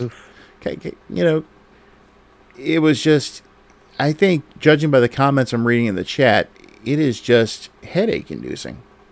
But I do know one person who swears by it. Owned 2 of them, and actually had an entire US set. And it's someone you all know. Or at least know of. Ronley? Nope. Bird? Nope. One more shot. Anybody? Betty? Yes, Betty. Oh, wow. Oh, gosh, did I ever know this before? Holy shit, get Betty in here. I have things to discuss. I would, but she's watching TV right now. No, that's fair. I'll do it later. But, wow, amazing. Oh, yeah, she loved the Virtual Boy. I'm so glad I got that. I'm so glad I called that. Kindred spirits, oh my gosh.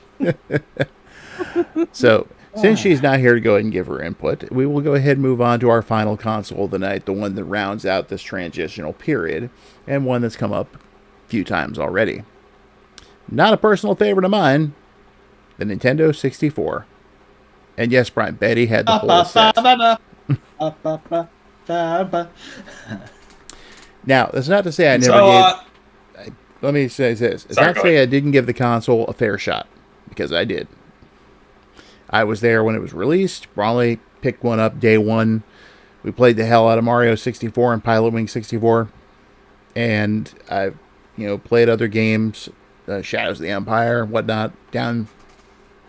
And I actually did find a couple of decent games that I liked for it. The big one being F-Zero X. Valid. Oh. Extremely valid. Yes. Crud. What was it called? Give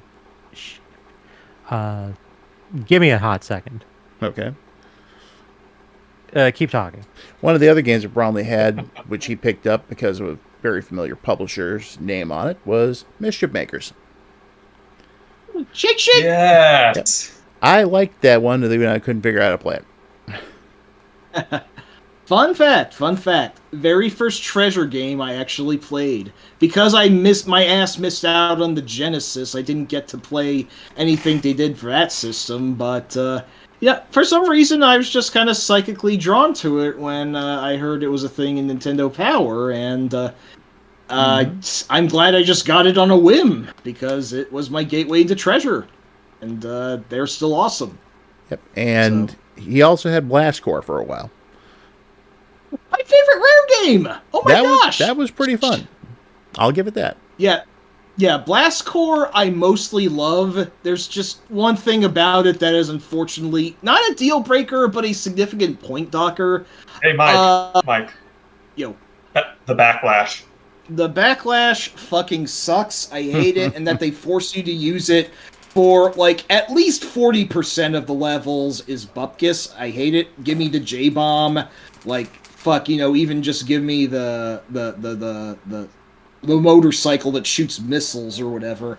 Any of that is preferable over that fucking thing who you have to swerve around just right to hit buildings with the thing's ass that I could never fucking figure out how to do consistently. I have gotten gold medals in almost every stage in Blast Core except the fucking Diamond Sands because of that fucking backlash bullshit with the railway that you can't go over, and God. Oh man, you're getting me here. I'm actually in tears because I have experienced the backlash, and I too know how terrible it is. It is the worst thing. It's so bad. It's like, it is. The Blast Core is otherwise, I think, a fantastic game. One of, if not my favorite that Rare has ever done, or at least it's up there, and one of my favorites on the N64, but the backlash really is the ugly bastard that ruins the porno. I'm sorry. Jesus.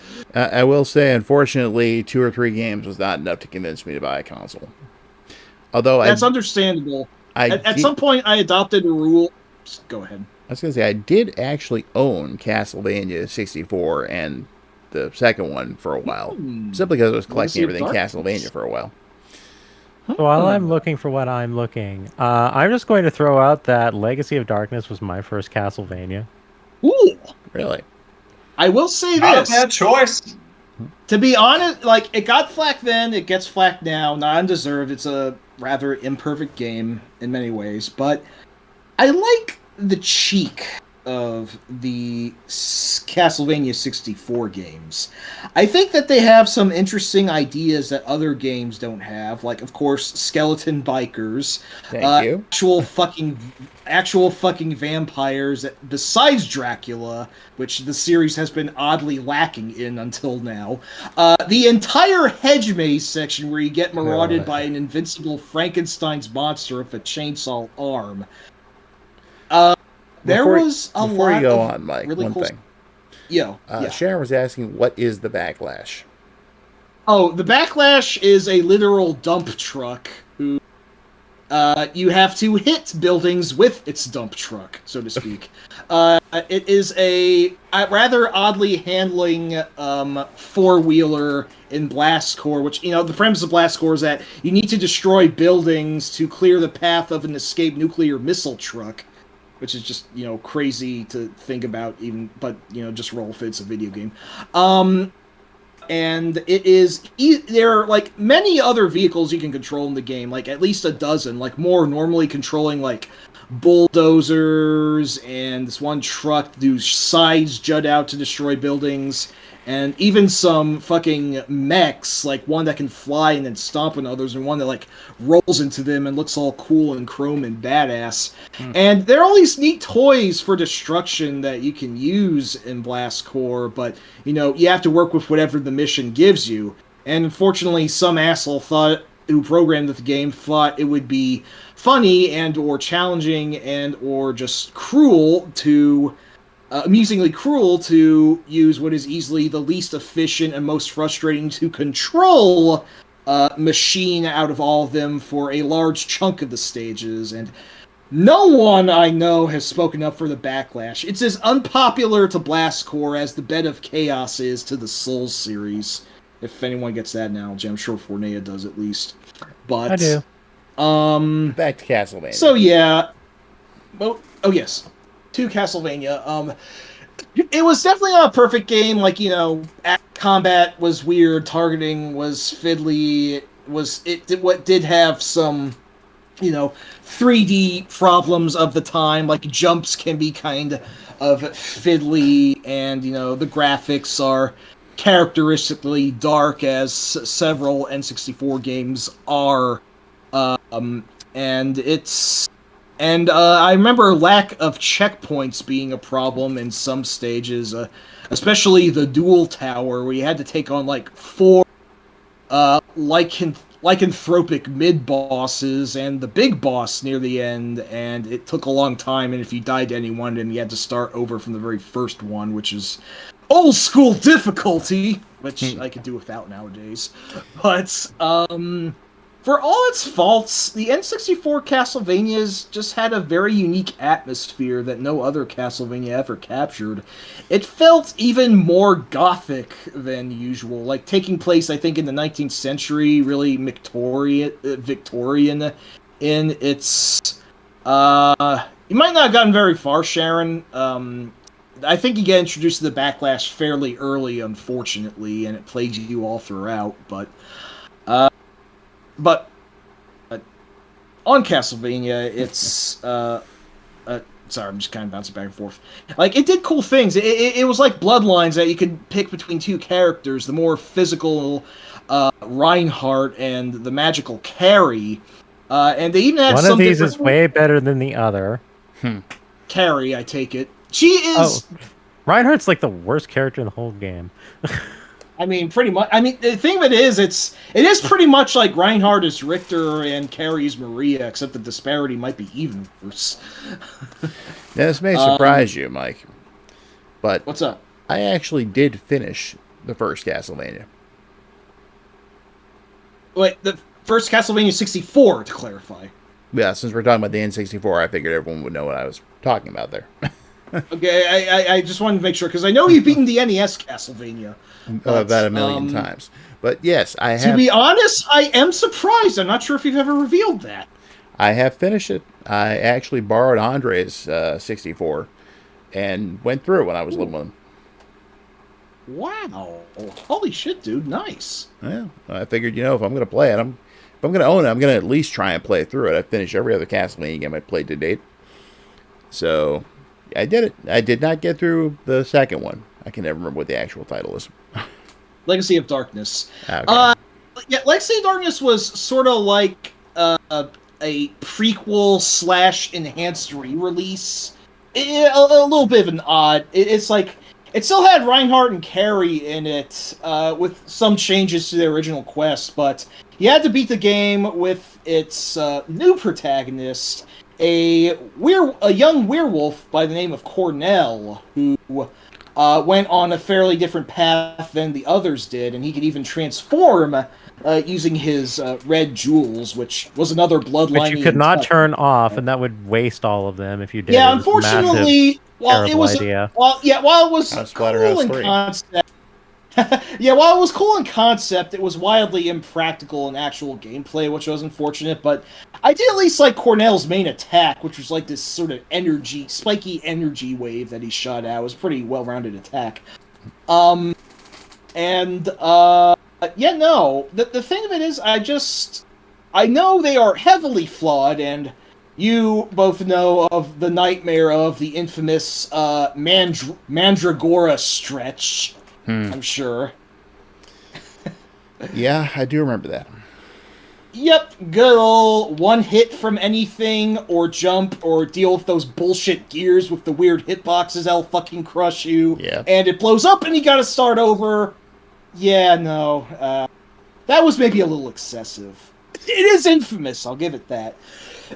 But here's the kicker. When I actually did finish it, I played through it with Reinhardt. Nice. Crazy. Also, there's one before you go on, there's one other thing I wanted to mention. The controls of that game reminded me of Tomb Raider. The game did have some Tomb Raider-ish sensibilities, you're not wrong. Well, that's why I call those games Tomb Raider-vanias. Exactly.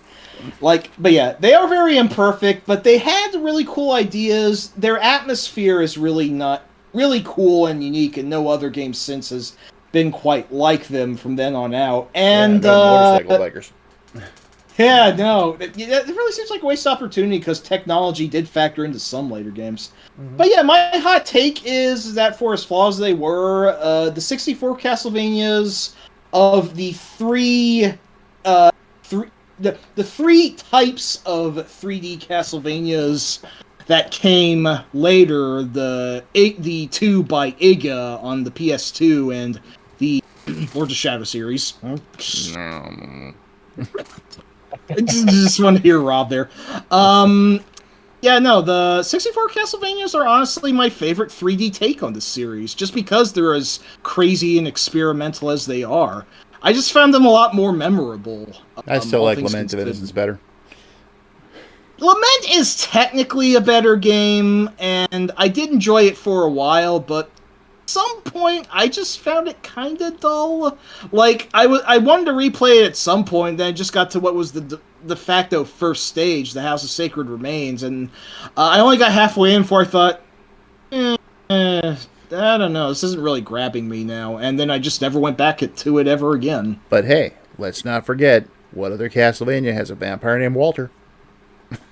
And what other Castlevania fridges the only female character in it to build the signature weapon? That's what I want to fucking know. None that I'm aware of. I don't know. Yeah. Anyway, other N64 games of note that... I'll be right back. I need some drink. Go ahead. I was going to say, anything else I played that I actually liked for the N64? So... nothing's coming to mind. Go ahead. As an aside, I'm still not able to find what I'm trying to find, and that makes me very upset.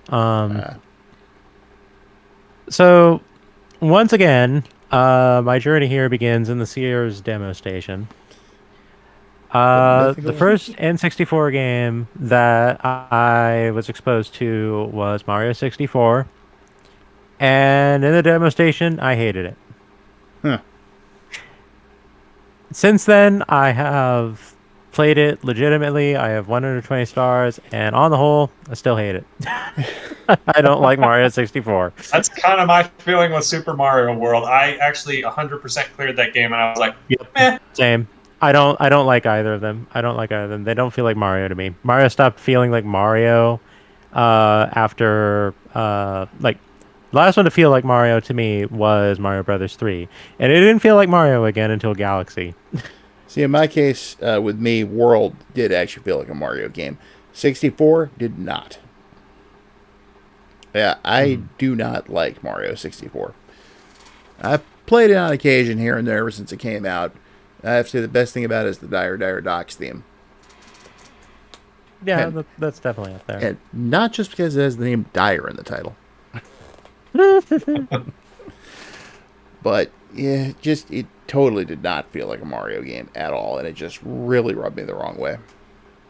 Like, I'm over here in, adjacent to the speedrunning scene, by nature of the way I prefer to play games and whatnot. Mm-hmm. And I've definitely seen some speedrun stuff that goes on in Mario 64. And that stuff is cool. I will not argue that. I would much rather play Sunshine. I would way rather play Galaxy. Excuse me. I definitely put way more time into Pilot Wings 64 than I did Mario 64. I actually like Pilot Wings 64 because I liked Pilot Wings, the original, on the SNES. And I'm still incredibly disappointed with Pilot Wings Resort on the 3DS. I still want more Pilot Wings, dang it. Yeah, I do too. Sorry, I'm back. I take it you talked about Super Mario 64, I gather by context. Oh, yes. Yeah, so what else qualifies as like early period 64 stuff? Because I feel like the later era things are a little off subject. Well, there was Shadow of the Empire. Yes, I did actually rent that one. I never got the final ending, even though I did actually play through the game on the highest difficulty and got enough stuff to do the condition you need to do the final ending, I could never actually bomb the core of the Sky Cradle and not smash the ship on the shutters on the way out. Oh, before you go on, real quick, L's here, and it's apparently we're being raided. So, welcome raiders from LDP's stream. I know he had one that was it a Rompery or I would have been over there, but I was busy prepping for this one. Thank you, appreciate it. Yeah. So, hope you're doing good, L. I guess I should mention at this point, I think I'm the only one here who actually liked and still likes Super Mario 64. Yes. Neutral on it. I don't really hate the game for what it's worth. Cool. Like, I'm not going to say that it's a bad game. I just don't like it. Oh, yeah. No, that's totally fair. Rob probably would say it's a bad game. Yeah, it's not bad, but it's just not my thing. Mm-hmm. Yeah, no, I mean, it seems a little hypocritical that, like, I think Super Mario Bros. 3 is overrated, and I think Ocarina of Time is overrated, but I still love Super Mario 64. Ocarina was actually beyond our scope, so I don't think we're going to get into talking about that, unfortunately. Yeah. I will say with Shadows of the Empire, that was one game where I just basically replayed the Hoth battle at the beginning over and over and over. And it's like, this is essentially what I've been doing since 1982 when The Empire Strikes Back came out for the Atari 2600. And this is the first time it's actually felt like I'm genuinely flying a snowspeeder. Yeah. I never touched Shadow of the Empire. I know it was a big thing that LucasArts or whoever tried to push as this large multimedia spanning concept, and I think the results were mixed, but I don't exactly know the profits. So. The whole idea was that it was a movie without a movie. I see. And it was supposed to fill in the gap between Empire and Jedi. Yeah, the book, the comic. It's interesting because everything that came out actually filled in a different part of the story. Because you had the comics, the game, the book. You put it all together, you have the whole story. Kind of weird that it was meant to be that, because I don't think this was in 97 or before, but Star Wars Rogue Squadron, which also came out in the N64, was also almost entirely set between Empire and Jedi. Or was it between the first one and Empire? I don't remember now. I don't know.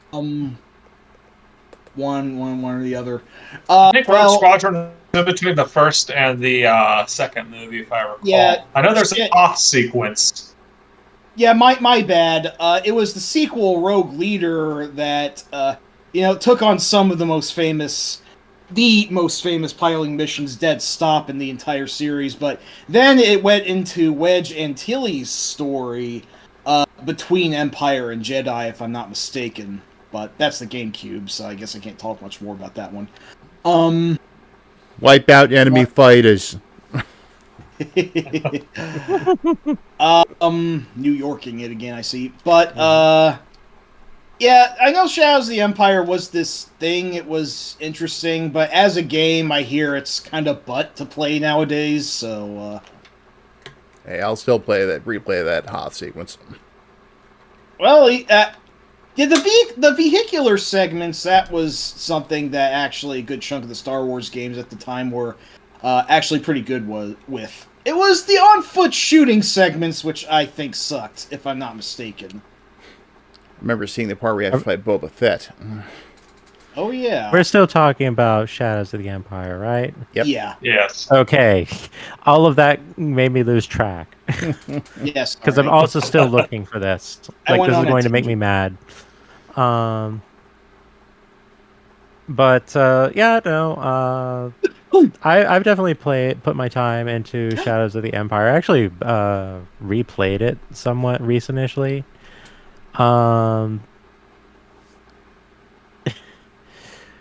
I think there's a lot of things that are very funny about the game in kind of an unintentional manner. Mostly from the angle that a lot of Star Wars video games that involve, like, infiltrating Imperial structures involved, and that is the complete and utter dearth of OSHA compliance. Like, that never, ever stops being funny to me. Like, the one level where you're at, like, you're basically like sneaking into an Imperial like base's starport, and you like do that by starting off outside of its area from like some canyons, and you finally get to like their listening post or whatever, and the only way to get to the place you're actually going, and you can presume that these soldiers have to do it too, because there is no landing pad in the area. There's no point for like a drop ship to carry anyone, is to strap on a jetpack and to hop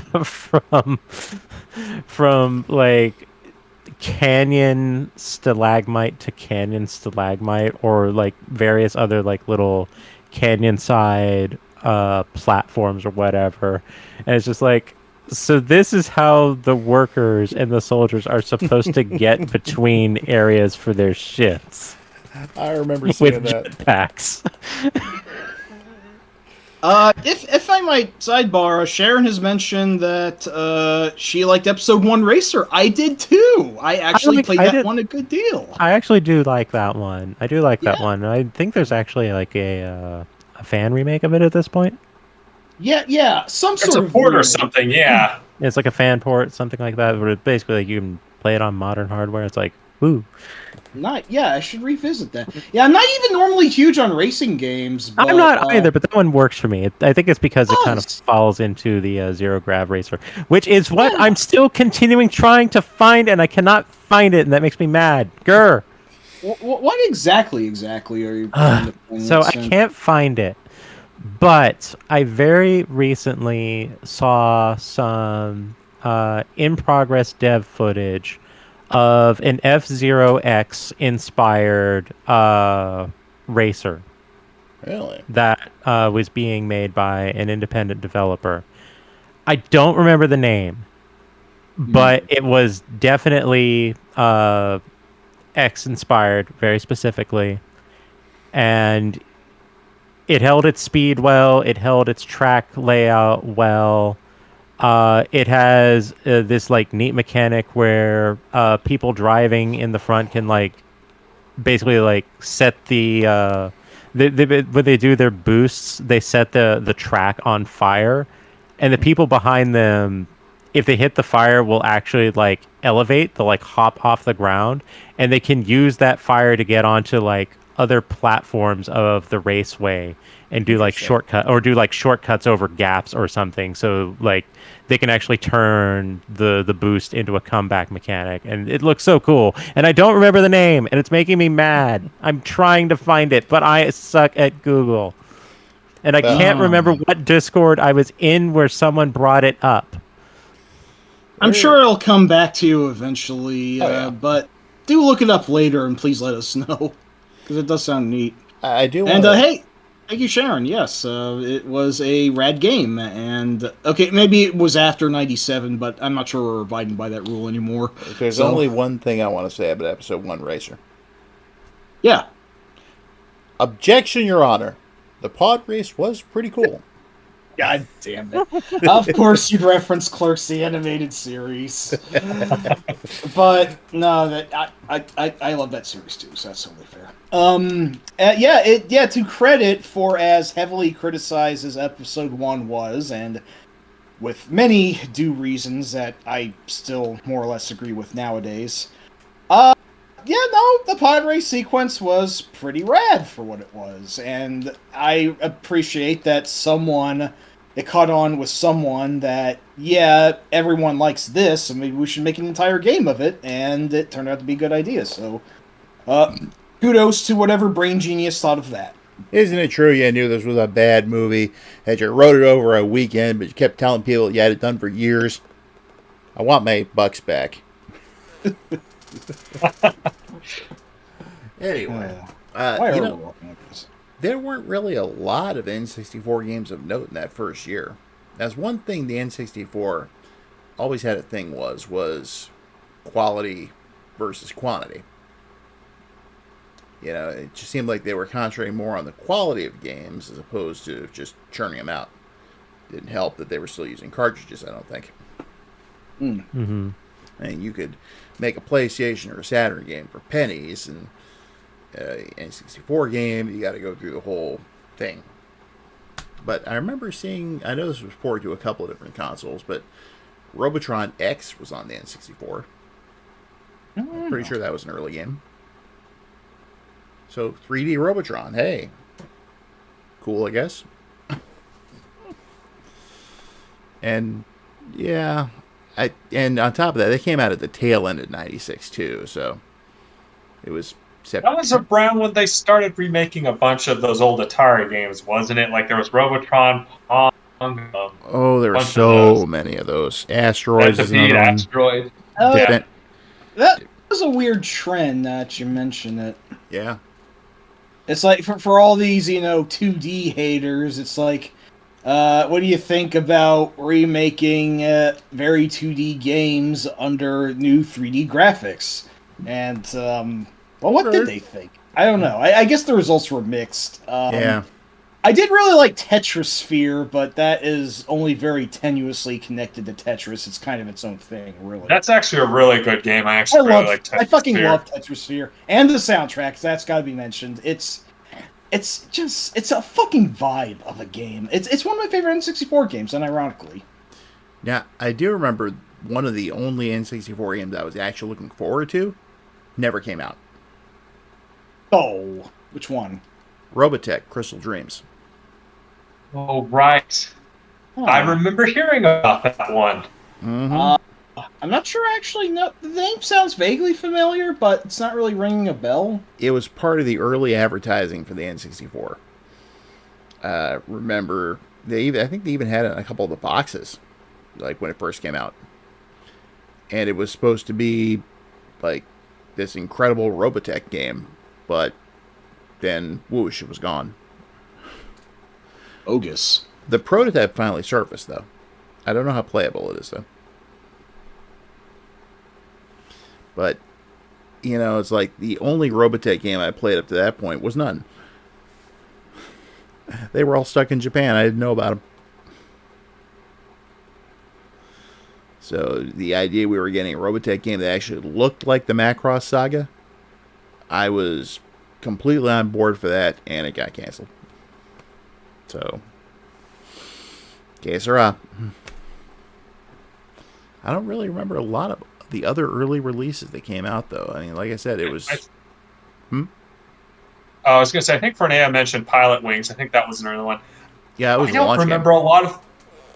Yeah, I don't remember a lot of the early ones. If we're cutting this off at 97, my experience with the whole console would have just been Mario 64 at a kiosk, and I thought, hey, this is neat, but I was never impressed by that game. To be fair, maybe my first fully 3D game of that era would have been Quake, which makes a pretty strong first impression, for full 3D, but that's all I really have to say about the early console. I did not play Shadows of the Empire. I did have a Dash Rendar toy, though, that I got for Christmas. It was pretty neat. Dash Rendar. The man, the myth, the legend. The Han Solo clone. And Han Solo. I didn't want to Prime, say... Before you go on, Prime asked if there was a Harmony Gold story behind that game not getting released. I don't actually know the story, if there is a connection with Harmony Gold or not. One would think they would have been an obstacle.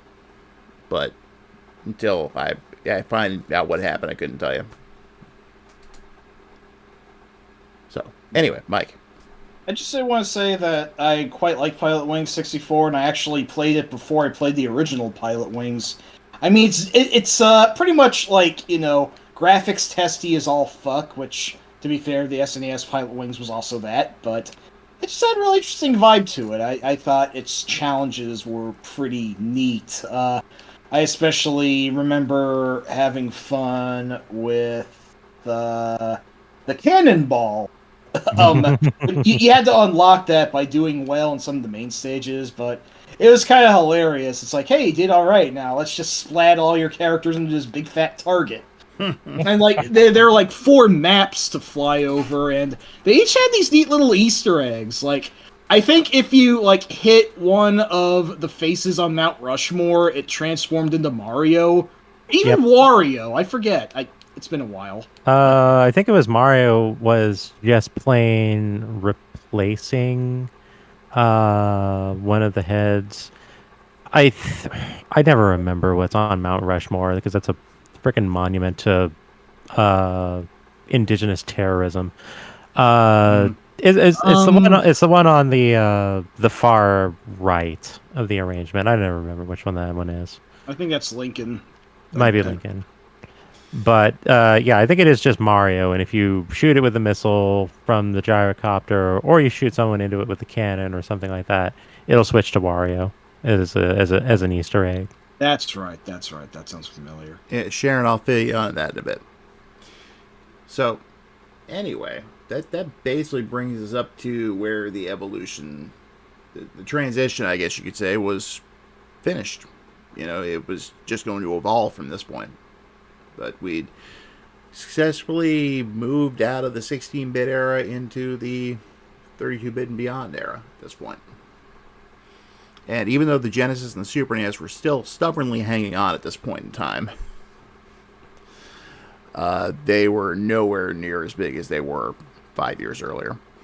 Mm-hmm. Yeah, I think the final release on the SNES, or at least the Super Famicom, was 99, at least 98. Yeah, I think it one was of those 98. two. Yeah, and the Genesis was a year or two earlier.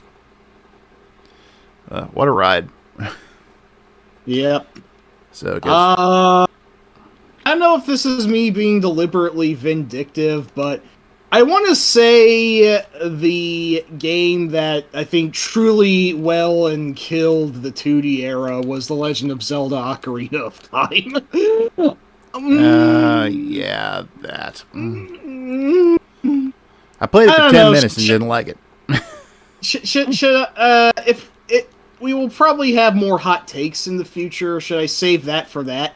Might be a good idea. In fact, okay. Speaking of which, we may be doing another Hot Takes Roundtable this coming Saturday.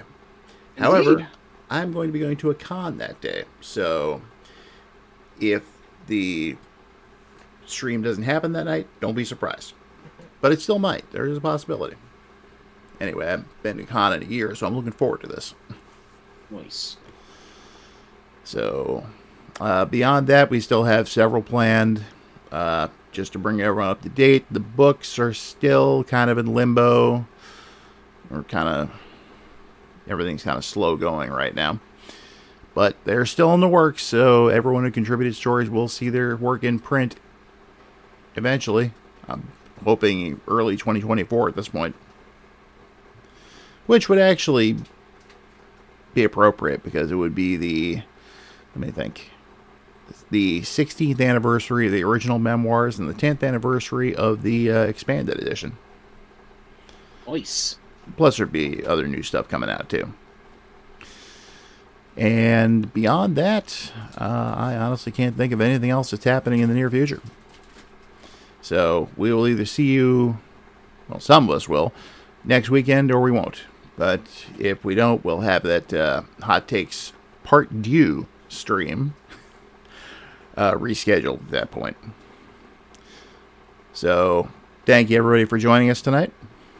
And just want to go ahead and leave you all with a little bit of something that we talked about earlier. Sure.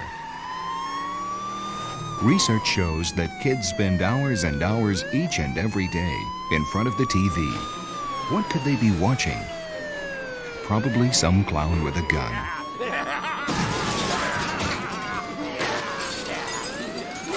All right. Yep, some clown with a gun.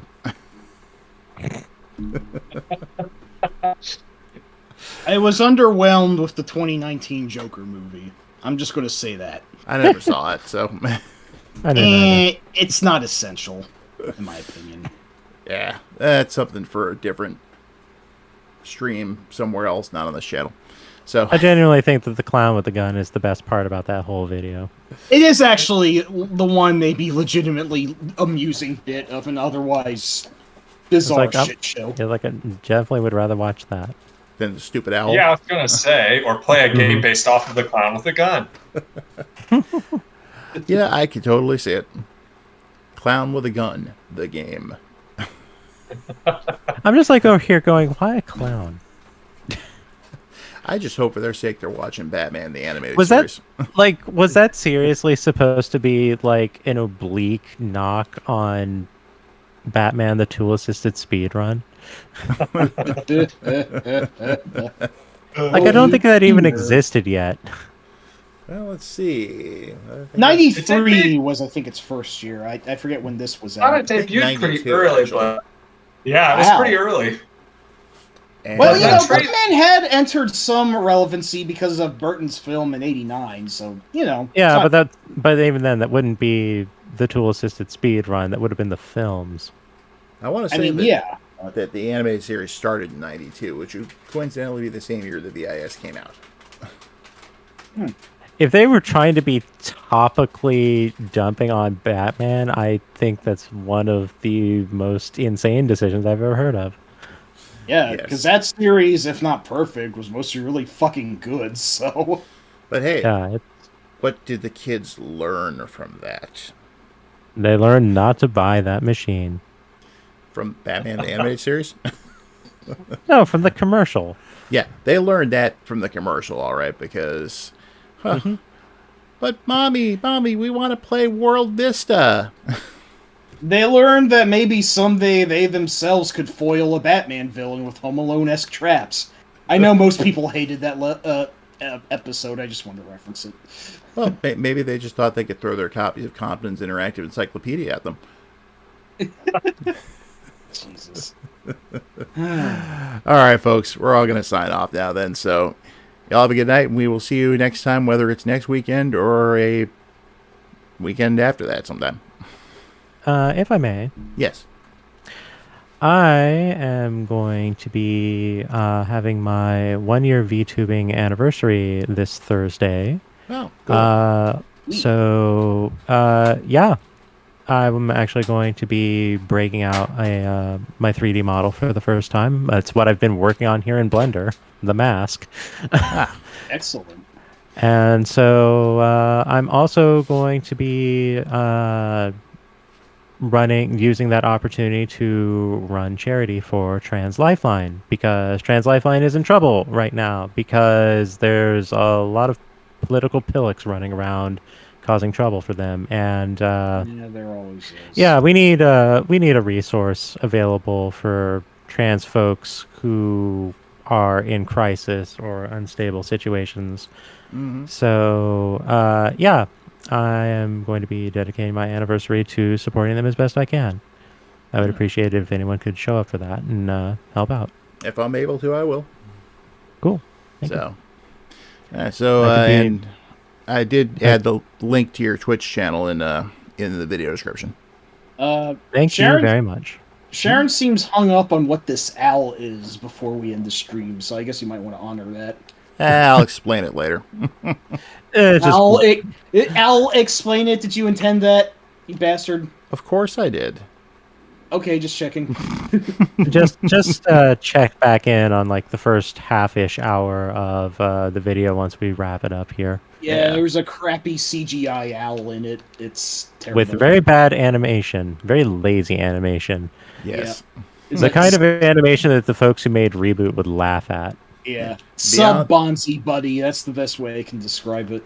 Beyond the mind's eye, that wasn't. Oh no, Beyond the Mind's Eye is some good stuff. At least it's been a while since I've seen it, but I liked it. So. Alright, so we'll see y'all next time. Bye. Take care, yo. Peace. Bye.